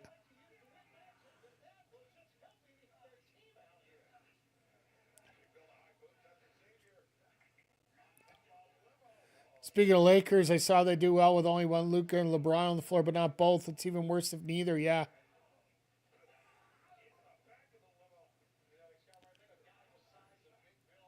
Sure, if Eddie Kingston wasn't here, he'd fit in GCW. Yeah. Eddie has been actually a very vital... By the way, anytime we deal with the Lakers, it's... They do everything to try and win, and then they just choke it at the end. Simply put, DLW, there's only one ball. Unless you're dealing with McGee and Zodiac, then you got two balls to play with.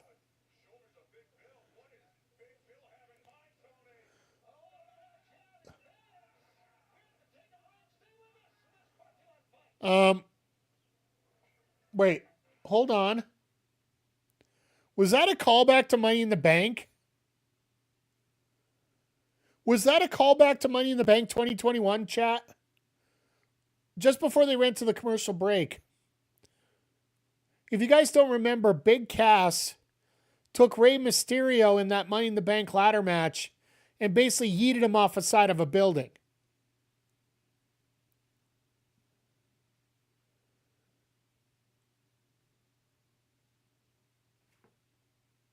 What the hell is that? Well, if he doesn't come back, we know he's dead. Well, we'll just... And I'm assuming that's video game dead, because I hope he's back next week. Even though they are advertising it's going to be Wentz and Myron Reed, the third member of the Rascals, as... Where's James Storm been? He is Unlimited continues. I think that's sort of appropriate right there, too. James Storm is currently working the Independents. The last I saw, he actually was working a show in Interior, BC. I believe it's for Thrash Pro Wrestling here. I know personally he's been around Western Canada a fair bit with Canadian Wrestling's Elite. But yeah, I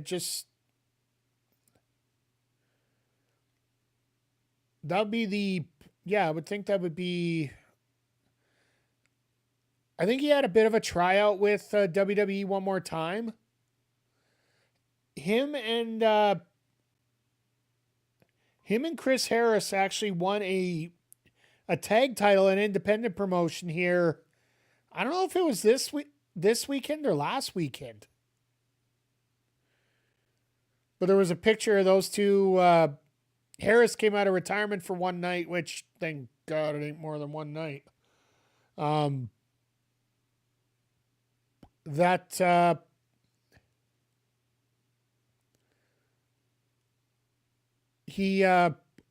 Chris Harris looks more Braden Walker than he ever has. For those that know. For those that don't know, Braden Walker, he is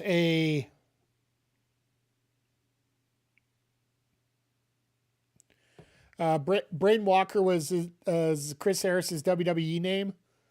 But when he came in, he was, basically two Chris Harrises at the time. So really let himself go for whatever reason it was. And I'm not a person that can really talk about letting him go. Oh, no.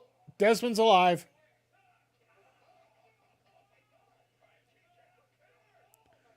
Oh, my God. They got hammers. Why is the car smoking?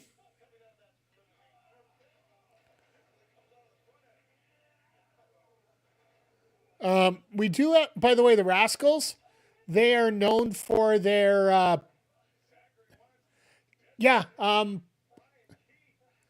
no, that isn't that kind of fire, McGee.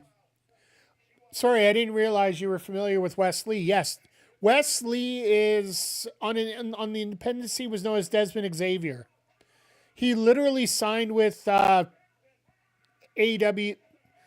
Yeah, I think they're hotboxing the limo right now.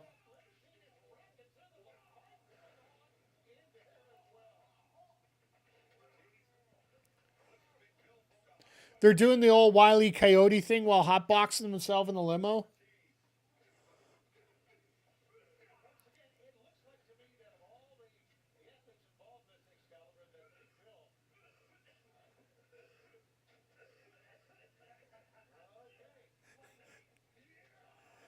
Lightweight. That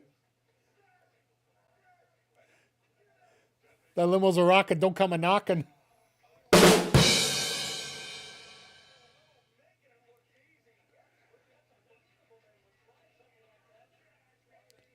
Why does Keith have to keep getting beaten up all the time? Jeez.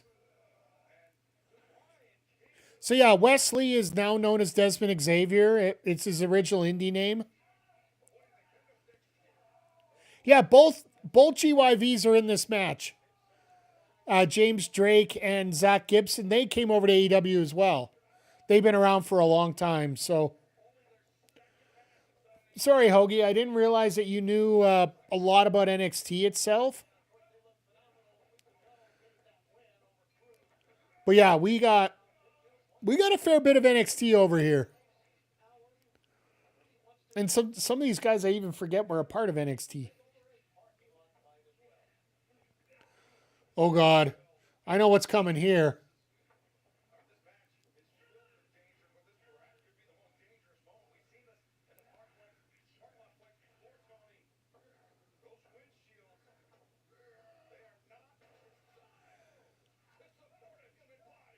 Yeah, no, that was rough.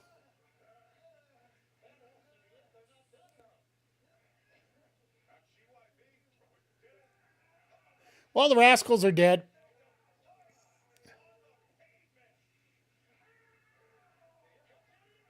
See, if you do 2K25, you have to kill all 4 members before you can do anything here.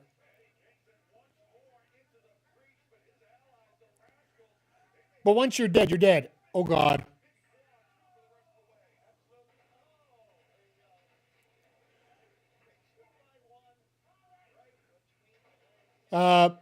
Bill.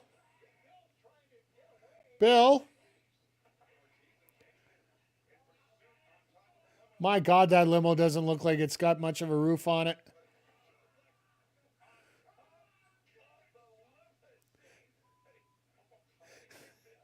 See, anybody that says AEW doesn't censor their stuff, they just censored Eddie there pretty good.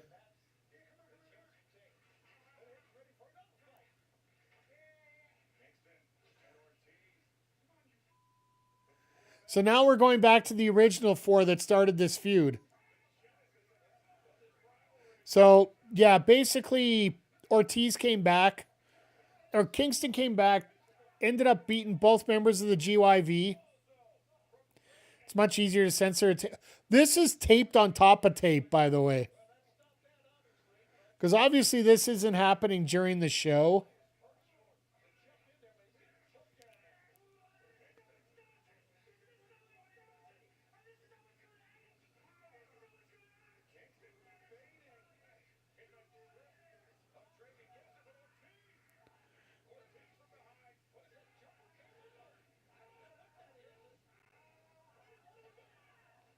What the hell? Oh, it's Isla Dawn. Okay, I can live with that.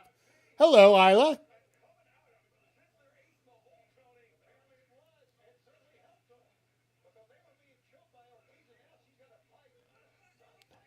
I forgot that Isla was part of it. Hi, Isla.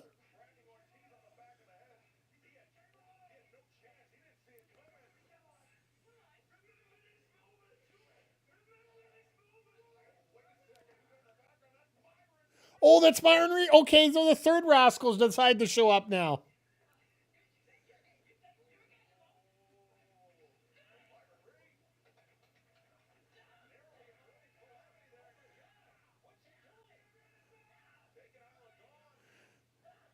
So this is how they do it. Of course, they got to hit the button instead of just closing the window, right?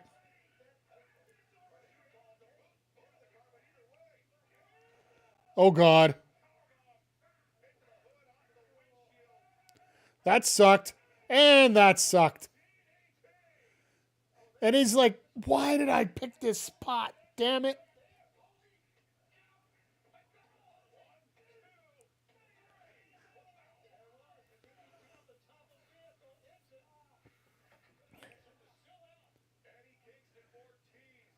He didn't even get to use the cue ball tonight.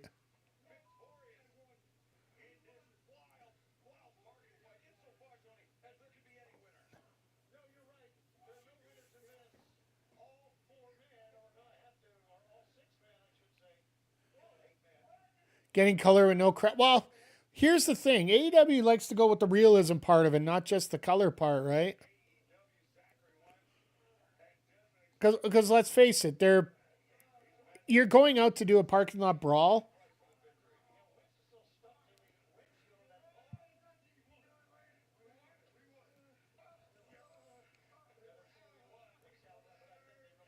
We won?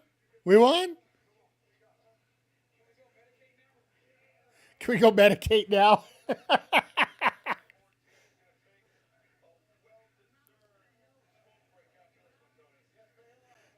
They're going for a smoke break, folks.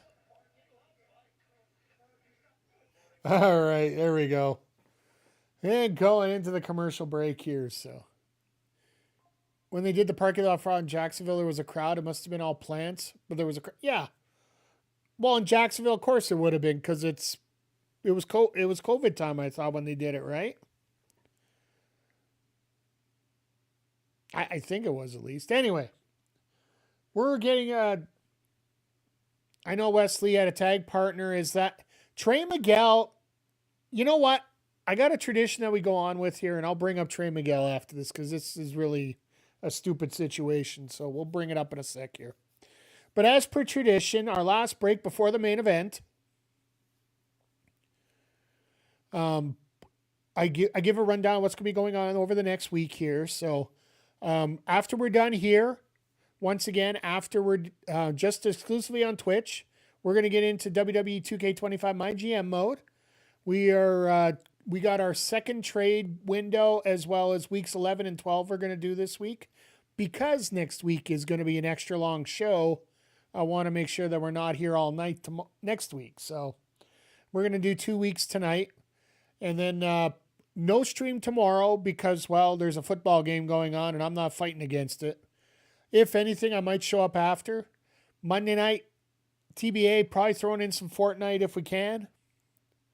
Wednesday night, AEW Dynamite from Ontario, California. The place that's so nice they want to copy Canada.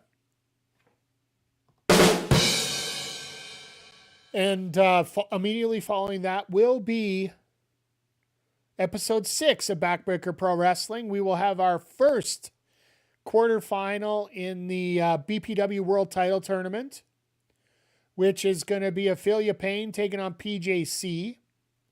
We're also going to have Mike the Ref taking on Fanboy Brian in an eliminator match in the wildcard tournament, as well as Nick Ontario taking on Mellow Beast in another eliminator. McGee gets the privilege of having the night off, I do believe. I'd have to look at the chat. I think that's the way it runs out. And then we're also going to get a 6-person tag with the Gods and Balls taking on Kayla J, Attention Spandex, and I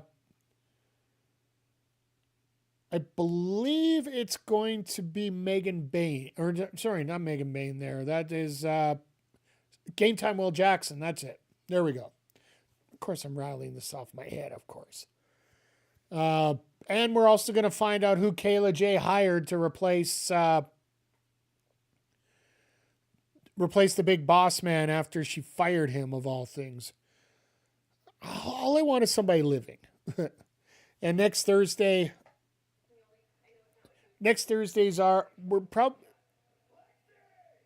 it'll be interesting, let's say the least. Just make sure you're following to find out where everything is.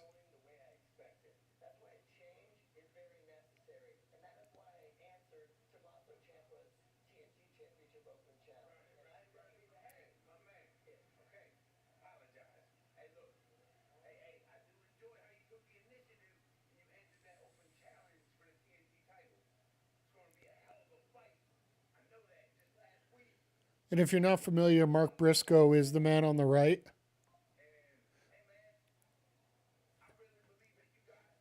He's the last TNT champion who lost to Ciampa last week.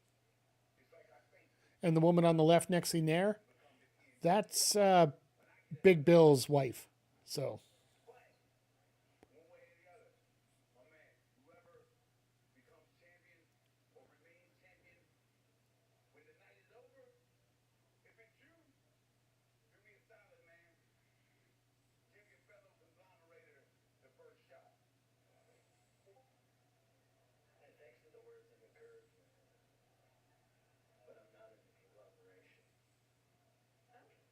Ooh. He is really trying to attempt to go heel here. They're really trying to push that somehow.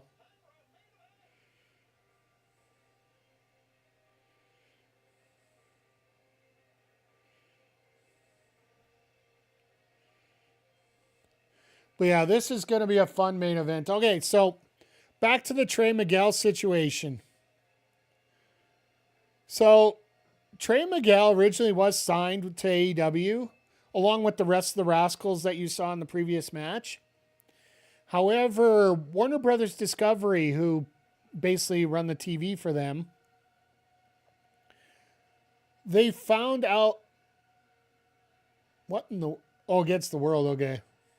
Why is he wearing a luchador mask? Is that one of those NFL luchador masks he has on? Oh, it's a Death Riders one. Holy shit. I might have to consider that. If he has one of those when they get to Edmonton, I guess they're going to have to buy one of those. But yeah, Trey Miguel, he made some... he's Sam L. World Champion. Yes. He's looking for a second title here.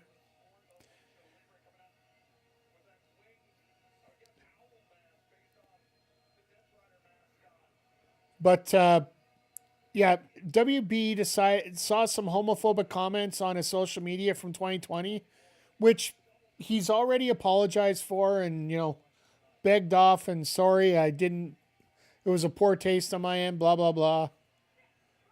And I say blah, blah, blah just to forward to the position here. Basically, they didn't care. They said that Trey Miguel will not be part of our promotion, period.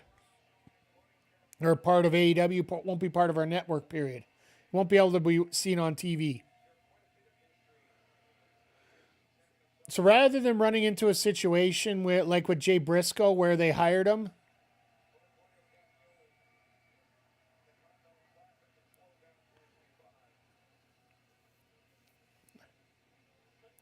where they hired somebody and they couldn't use him, they just rescinded the contract, and now Trey Miguel is back in TNA. They signed him 2 days later, which we all agree is a great moment. Damn Hangman. Well, Hangman never said that he supported what he did. I'm not over talking this theme song.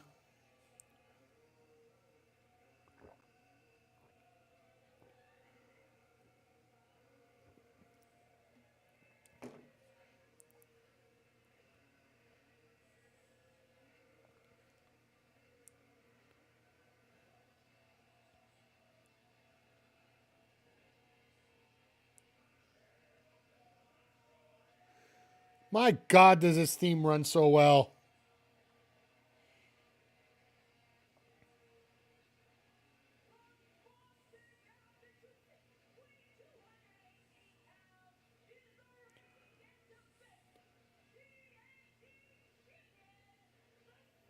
So, for those watching for the first time, there are more than just one person, I think, doing that tonight. The AEW ring is not this close to the stage normally. There is normally an entrance ramp and all that, like a normal arena. But they do fix the venue. The venues are typically pretty small, like 1,000 to 3,000 people. More often than not, 3-sided. Lately, they've just been 3-sided. And it goes back down to the theory of... No, he actually calls the belt Sylvie. He's actually named this belt Sylvie. They run a bunch of different size venues, absolutely. And yeah, they 1,000 to 3,000. They run concert halls. By the way, if you want to see a really good show that was in a concert hall for an indie show, Winnipeg Pro Wrestling just had their show this past week. During one of their main events, they literally had the orchestra playing during the match.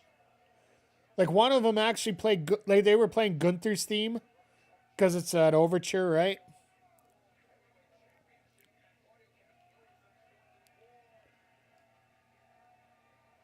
And you're going to see a very big example of the different sizes coming up here in the next month.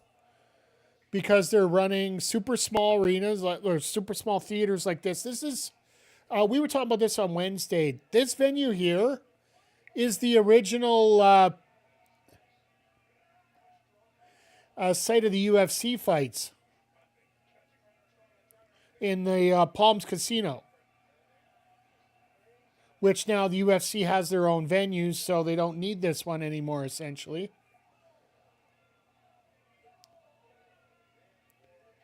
So now AEW's fit in here. They're going to be running some bigger venues. I think Ontario, they run a little bigger. And then, of course, when they get to Revolution, they're going to be in the... they're going to be in the old Kia Forum. The old home of the LA Kings, the LA Lakers, and the LA Clippers. Thank you, WWE, for losing your exclusivity capabilities there. And then in April, they're going to be running all hockey arenas for leading into Dynasty, their next pay-per-view in April. Especially in Winnipeg as well as Edmonton here as they do their Canadian swing the last 2 weeks prior to the pay-per-view. Which I find funny that they're coming in right during the week of playoffs. Which I'll have lots of fun with the fact that the Oilers might be out by then, but I digress.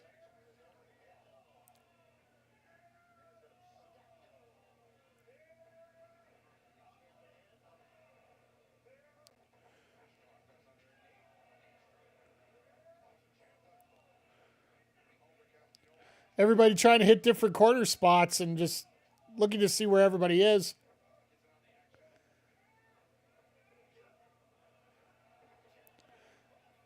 Ciampa taking advantage. I like this. So all three of these guys have a lot of experience working with each other in Ring of Honors. So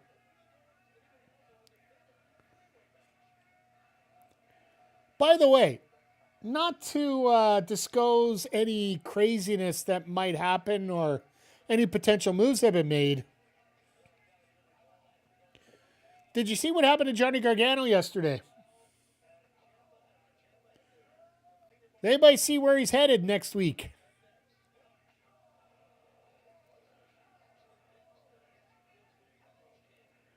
And I'm sorry if that's the case, so what's actually happening with them?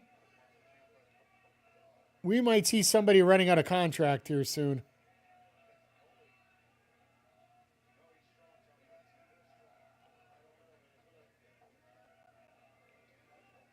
You haven't seen... Oh, okay, well... There's a clip on the interwebs that Johnny Gargano was found after he was so depressed because he lost a mask that he stole off a masked wrestler.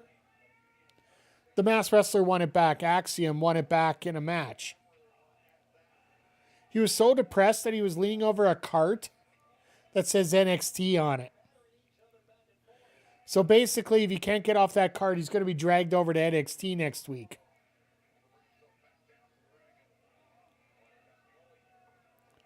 Oh, God.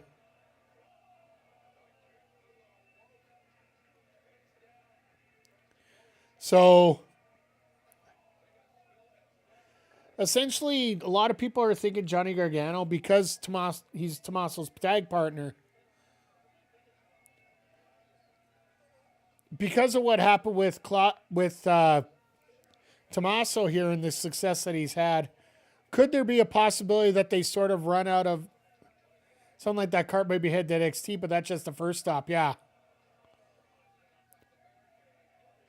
You tell me Gargano wouldn't fit perfectly in here, and also the fact that he's buddies with two of the EVPs, if not more.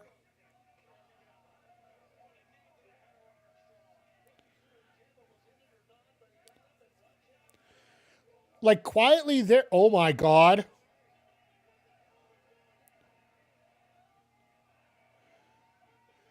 Claudio just randomly grabbing Tomasso, throwing him up over his head, dumping him on the table.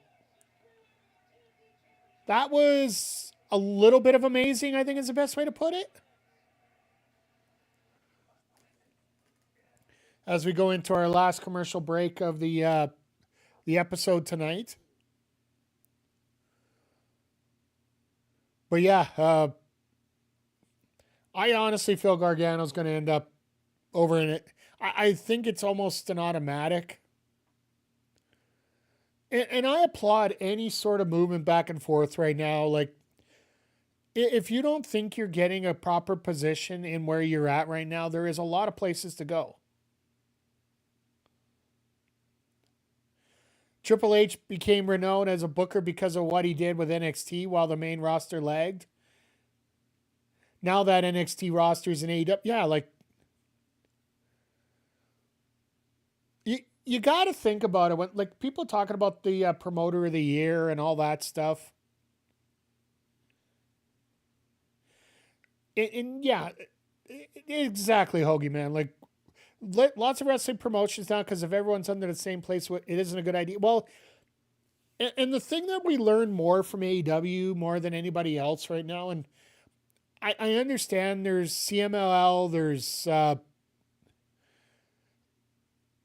there's CMLL, there's New Japan, there's Rev Pro in England, that are all showing different kinds of styles of wrestling. But unless you're going to get a promotion that has the ability to get the exposure that AEW is getting in North America, a lot of people are not going to see your product and not going to think of what your product's going to look like. So, still can't believe that AEW got all of Undisputed Era that were never called up to Raw or SmackDown. I don't know if you got a chance to check out the interview that Chris Van Vliet did with, I think it was Chris Van Vliet did with Tomasso.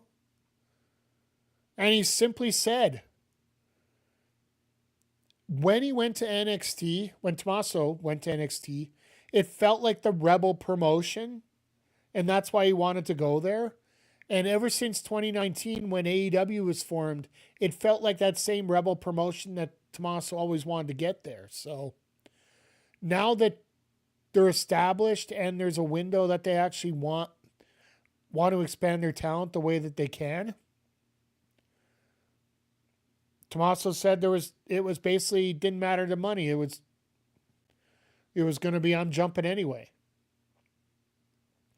And you're going to see a lot of that. Like, let's say it's going to go both ways. Like, for example, Royce Keys, a.k.a. Big Willie Hobbs,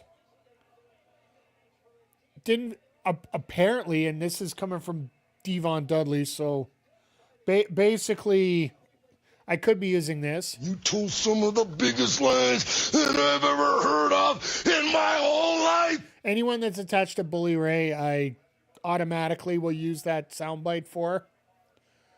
But apparently Big Willie Hobbs was just not happy where he was. And it sort of makes sense, because if he thinks he's going to get into a bigger position, if you think he can get into a better position in WWE, I say all for it. Go for it.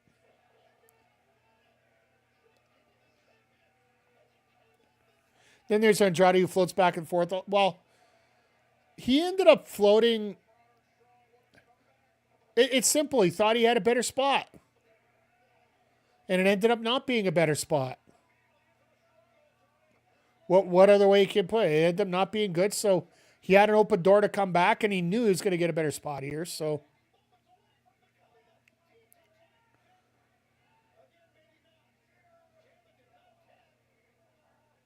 Wow!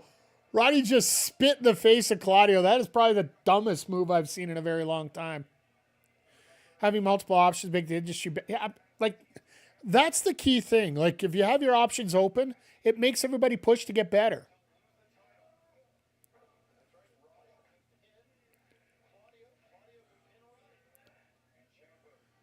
And yeah, Zodiac, I agree with you. The Fed's branding is still there, and when most common people talk about wrestling that aren't in the wrestling scene, they talk about WWE.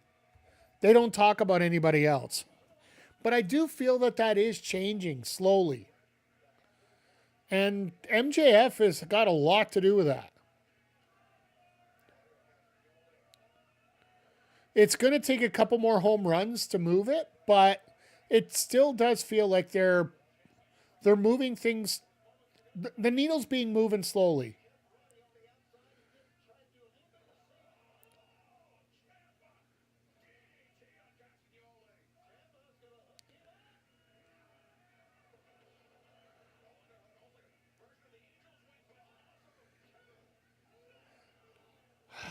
Excalibur, do yourself a favor.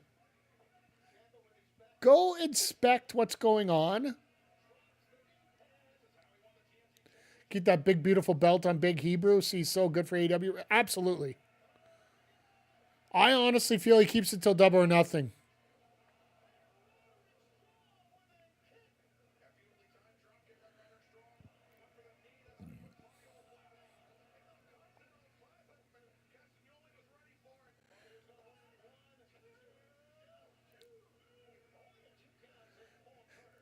Tomasso blocked the arm from coming down. That is awesome right there.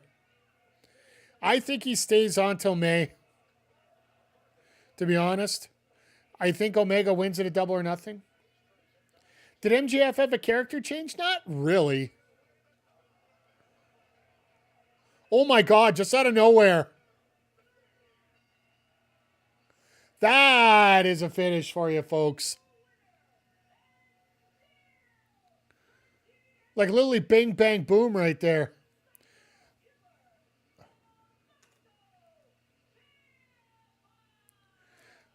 No, MJF basically, he's that asshole that everybody likes every once in a while.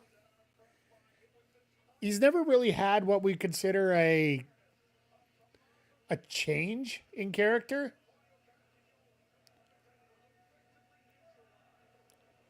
He's been more of a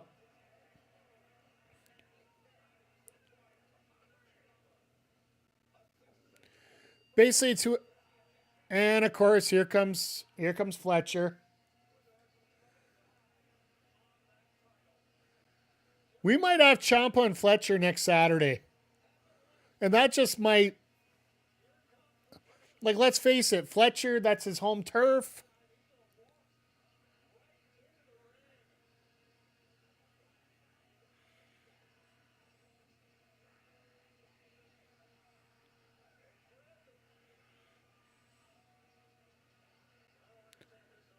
MJF's just getting better at refining promos and learning the crowd. Yeah.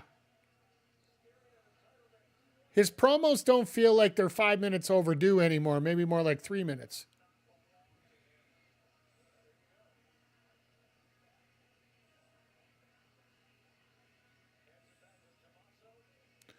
Tommaso looks so scared that he lost his kid for a second there.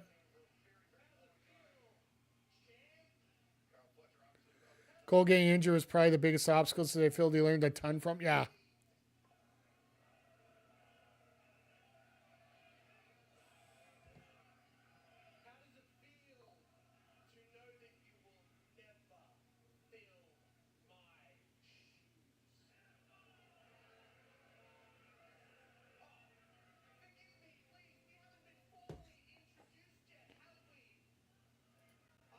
Looks like they're setting up this match for next week.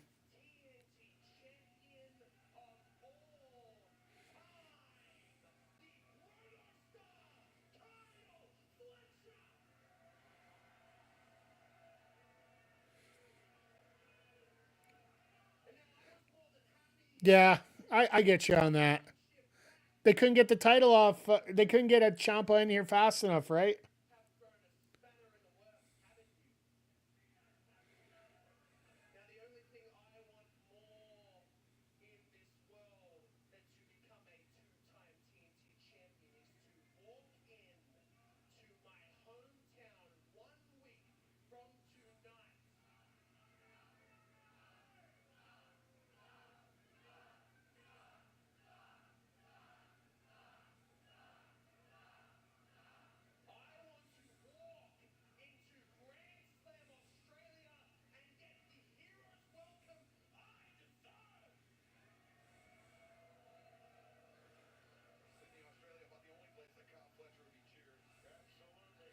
Can't even put his shoes on properly.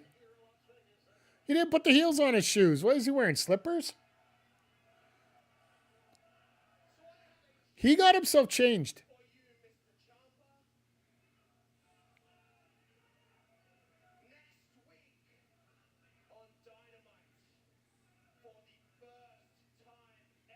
What?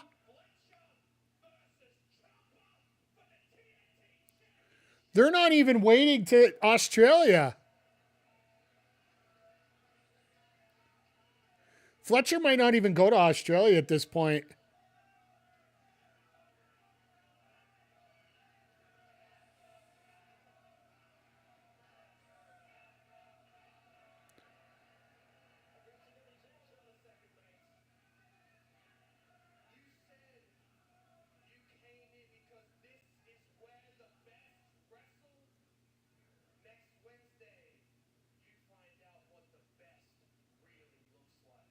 Wow, let's go. This is going to...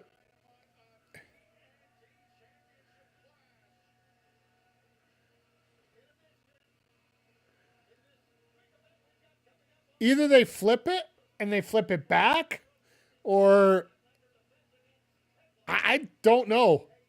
That's the crazy. By the way, who's going to be the guest tag team? Is that going to be Private Party? Is that going to be the Acclaimed again? Fletcher facing a family member in Australia? It wouldn't make me feel bad if that happened. But my God, Wednesday, for a show that, let's face it, Wednesday, they could almost get a free pass on Wednesday because they're going, half the roster has to go to Australia to go promote the show. Fletcher versus Davis, maybe. Could you imagine Aussie Open colliding? By the way, Hoagie Man, if you're wondering, Kyle Fletcher is a big freaking deal in this company. Just trust me on that. If you're watching enough, you'll learn that very quickly here. But no, this is a very interesting position right now that AEW is in right now. What do they do here? Do they flip the title over to Fletcher and Fletcher wins it and takes it to Australia? Or does he lose because of whether it's a family member or whatever? Who knows? Plus, like I say, you got the tag match, you got the women's title match, strap match. You got Omega and Swerve going face to face. You know TK is going to throw 3 or 4 other crazy matches in there. But Saturday's got a big fight feel to it.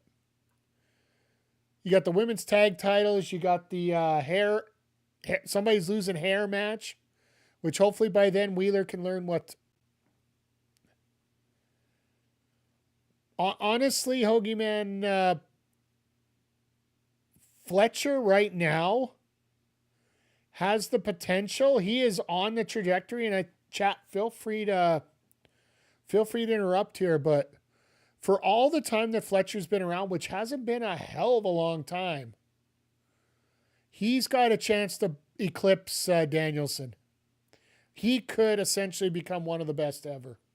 He has that potential. Like, can't miss blue chipper. When his contract is up, you sign him to a multi-year. How much do you want here? Let me give you some extra on top of it. That's that kind of wrestler he is. If Fletcher can stay healthy, top 5 ever. And that's the one thing. He has been lucky so far.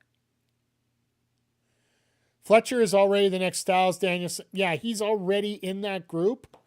It's going to be consistency and health that is going to determine where he fits in the echelon of all the great wrestlers throughout the world.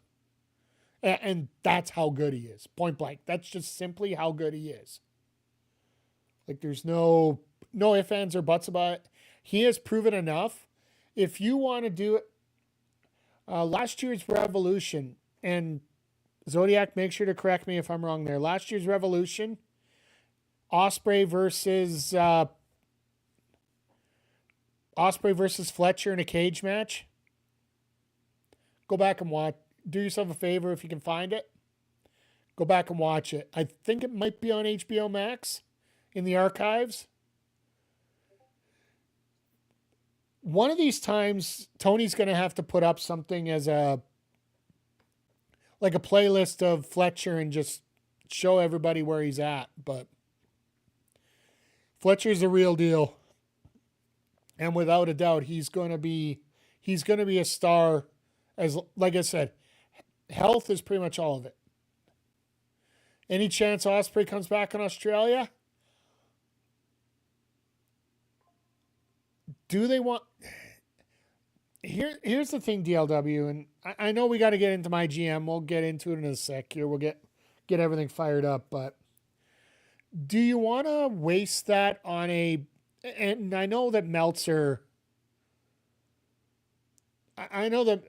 said this, so I really don't want to put a lot of validity into his opinion on this, but do you want to waste it for Valentine's Day? If you're going to do an Ospreay appearance, I would almost say bring him back at Revolution. Bring him back in LA. Bring them back in the Kia Forum. Bring them back in front of 10,000 people. That pop will be enormous. There's no rush to bring them back, right? Like, hell, if they want to make it another month and put it a dynasty in Vancouver, wouldn't hurt my feelings either. I feel that when Ospreay should come back is for the Owen Cup. And I think this year you're not going to see the Owen Cup end at Double or Nothing. I think you might see it start. I'd waste a world title change on Valentine's Day. Get buzz wherever you can.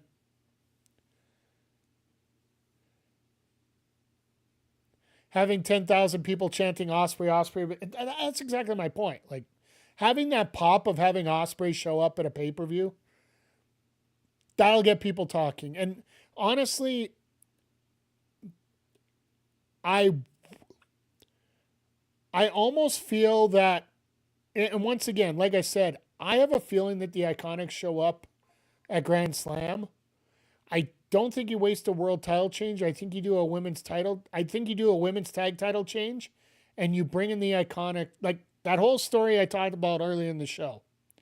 You do that, that'll be enough buzz.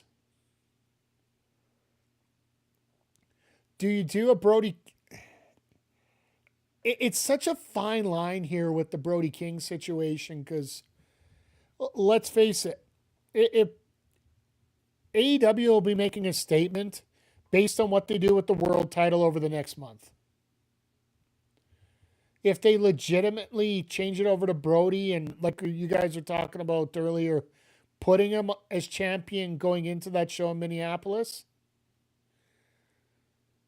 then, or St. Paul, whichever they're going to,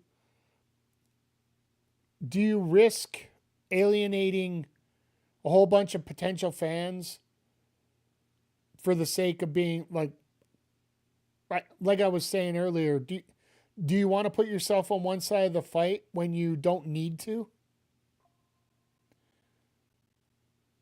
I know in terms of a personal decision, you can do that. But in terms of a business decision, that's where things get a little dicey. Like I've worked businesses where I don't believe what in some of the practices they did, and a lot of it was politically motivated. However, when it comes to that, you have to turn around and just say, look, this is what is best for business for us. We're not here to placate any of these positions. So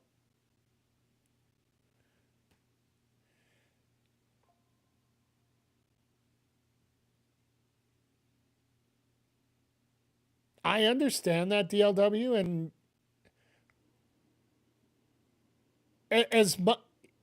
unfortunately, here's the problem that we have. Even if they're not trying to do that, we're in 2026. We get A plus B equals donkey every time. And that's the problem. And one of the things I learned as a referee, and this, once again, this wraps it right into my referee experience, which is perfect. When you're a referee, hey, Vic, good to see you here. When it comes to being a referee, and I've had this happen before, and here's the best example I can give, and I'm just going to throw these as an example here. So I was refereeing this one match. I wasn't the main official. I was a side official. And what had happened, and I'm pulling out my glasses intentionally here. What had happened is a girl got a smudge on her glasses, and she needed to clean them or else she can't play. Like, she's going to get hit with a 50-mile-an-hour volleyball in the face and get spanked. Like, we've seen people get knocked out with this stuff before. And if she isn't able to see clearly, it's going to happen. So she's asking the referee if she can clean her glasses. But what she does instead of just saying it, she walks up to the referee and goes like this. She brings her glasses up and shows how dirty they are. Ugh, mine are dirty too, but anyway. So, I've been in that position before, so I knew what to do. If I'm that referee and I don't have the tools to fix this, I have to kick her out. Because according to the crowd, doing this doesn't mean I'm trying to clean my glasses. You going this to a referee is telling him he's blind. So what I made sure I did, I have a cloth. I gave it to that player right on the court, right in the middle of the court.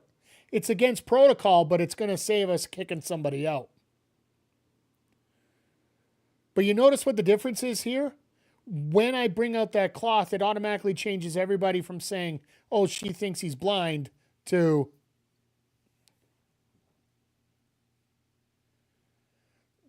oh, she just needs to clean him. It automatically diffuses the situation to make things better.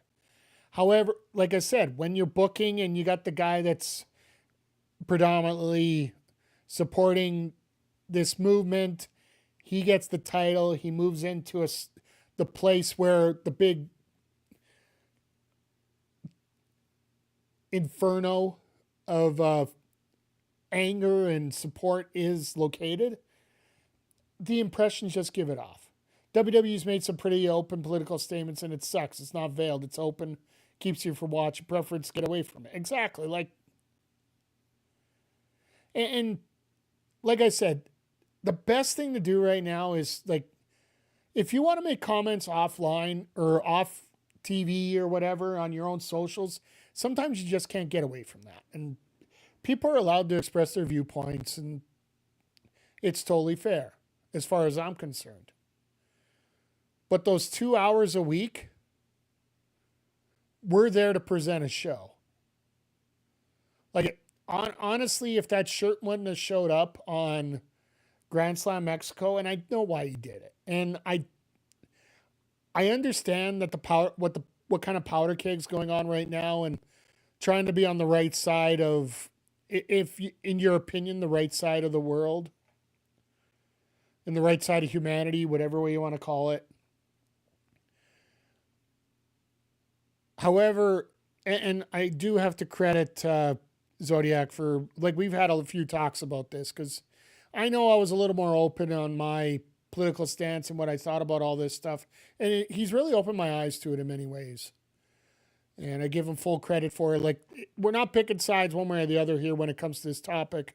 I've made my comments well known on socials about this. And basically, when you're getting into a show like this, you want to get into a place where we don't have to wonder about that. We don't care about that for a couple hours. And the fact that now we're in a powder keg to the point where, do you wonder if decisions have been politically affected one way or the other, whether it's positively or negatively? Well, we'll have to see. Like, we'll have to legitimately see if we can. There's always going to be detractors that are going to say every decision's based on something. But it almost feels like this might be forced on us a little bit. They will find something that's not there. Yeah. Like, honestly, I would love to see them take their time. And yes, I understand it would be a loss. If Brody loses this match next Saturday, it's the first time he's fought for the world title. There's no shame in rebounding it back up and building it a little bit longer and getting him back in that picture, which I think we might.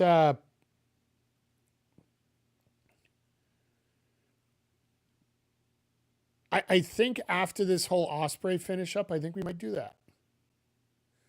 Wrestling fans' favorite thing to do about wrestling is complain about. Yeah. And we all know the tribalism out there. And do you want to feed the fire into it? It's not the easiest thing to deal with some days. So And personally for me, like I said earlier today, we're in a position up here. And for anybody that says that, you know, I'm in Canada, I have no way to be able to say anything about it. We do have, like, once again, that RCW situation that came up last week that showed up, but we also we're right in the middle of a separatist movement up here. So anybody that can say that we're not being affected by stuff down south, I'm sorry, it's happening here. But it's just something we don't like to really think about and talk about here while we're trying to enjoy something that doesn't need to involve stuff like this.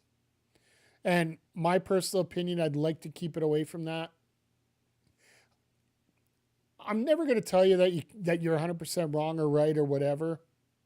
I'll disagree with you on something. That's fine. But when it comes to dealing with this, I'd rather just let it be at this point and let everybody figure out their decisions for themselves. Man, did we start getting deep here for all of a sudden out of nowhere? Like this is crazy, if you ask me. Like, by the way, the company that had that issue last week, they lost their venue this week. So no one generalizing knows how to talk politics. And that's the thing. Right now, it's about speaking from the heart and speaking what you believe. And I think that's got to be something that people need to realize altogether. Like, in terms of the dirty politics and all the heavy things to do, 95% of us don't know what the flip's going on and don't. Yeah. Everything's for theater. Yeah. Like,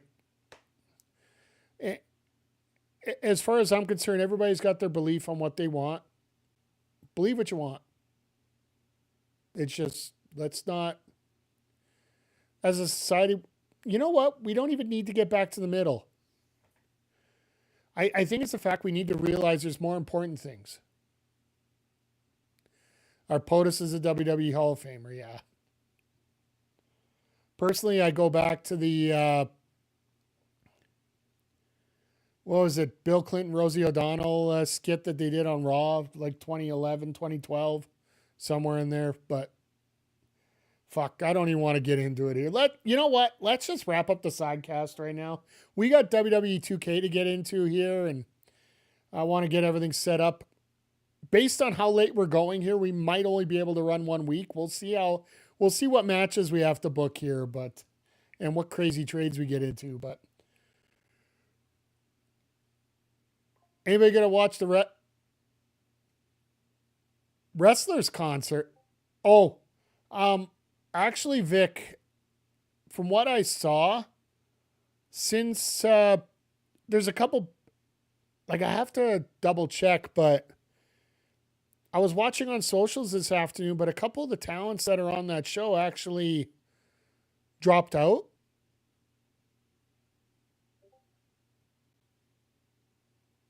Oh, you mean Bad Bunny? I'll have it on. I'll be honest, when it comes to the Super Bowl, it might be background as I play something else or I'm editing something else. Because, well, frankly, how do I put this as politely as I'm going to be wrapping up here on my last words for YouTube. Fuck the Patriots. Straight up, I'll just say right now, fuck the Patriots. I'm a Bills fan. Fuck the Patriots. Least type Super Bowl in a minute. Well, Seattle's always been that fan base that everybody hates because their fans are like Starbucks. And then the Patriots, well, I'm a Bills fan, so fuck the Patriots. I'm not even fooling around with that. I'll just straight up say that. Won't even be watching the Super Bowl. I'm going to leave it on. You know what? If it ends up being a bit of a blowout, I'll even pop on stream and we'll play, maybe do some Fortnite. So, McGee, just to answer your question from earlier about said Arc Raiders, more than likely I might get into Arc Raiders more this summer. Right now, in terms of gaming, I got 3 things I got to worry about. I got WWE 2K25s coming out. That's $90. I got MLB The Show coming out. That's $116 Canadian. Then, of course, we got Street Fighter 6 with Alex coming out on St. Patrick's Day. I haven't been able to pick up the DLC for City of the Wolves. I want to get some 2XKO DLC. It's like...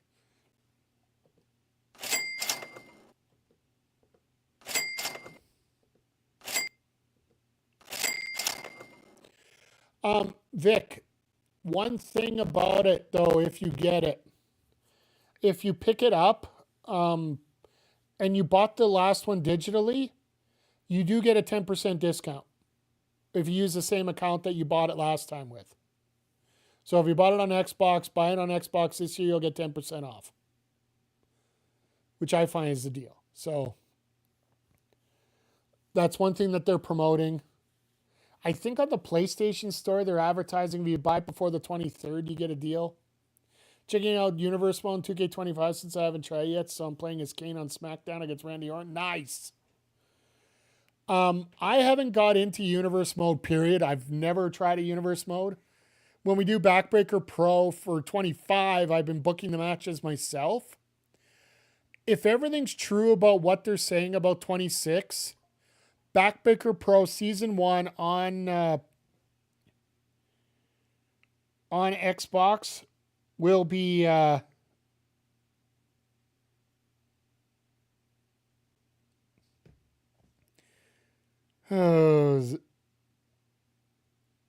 Chris, by the way, you're horrible.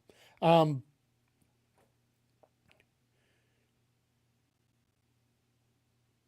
still using Xbox, so... the thing about it, Hoagie Man, there is cross-platform, so the thing is they're not doing cross-generation, I do believe, so. But yeah, a lot of people I know are on, I got to double check on that, but I do believe, because last year they were doing cross-platform, they weren't allowing, like, or cross-generation, sorry. So a lot of people were buying it on PS4. They couldn't deal with Xbox X. I got to look at it again, though. So, but yeah, those on YouTube, which based on my numbers that are showing up on my screen was absolutely nobody tonight because my stream's bitrate was absolutely trash. We're going to wrap up over there.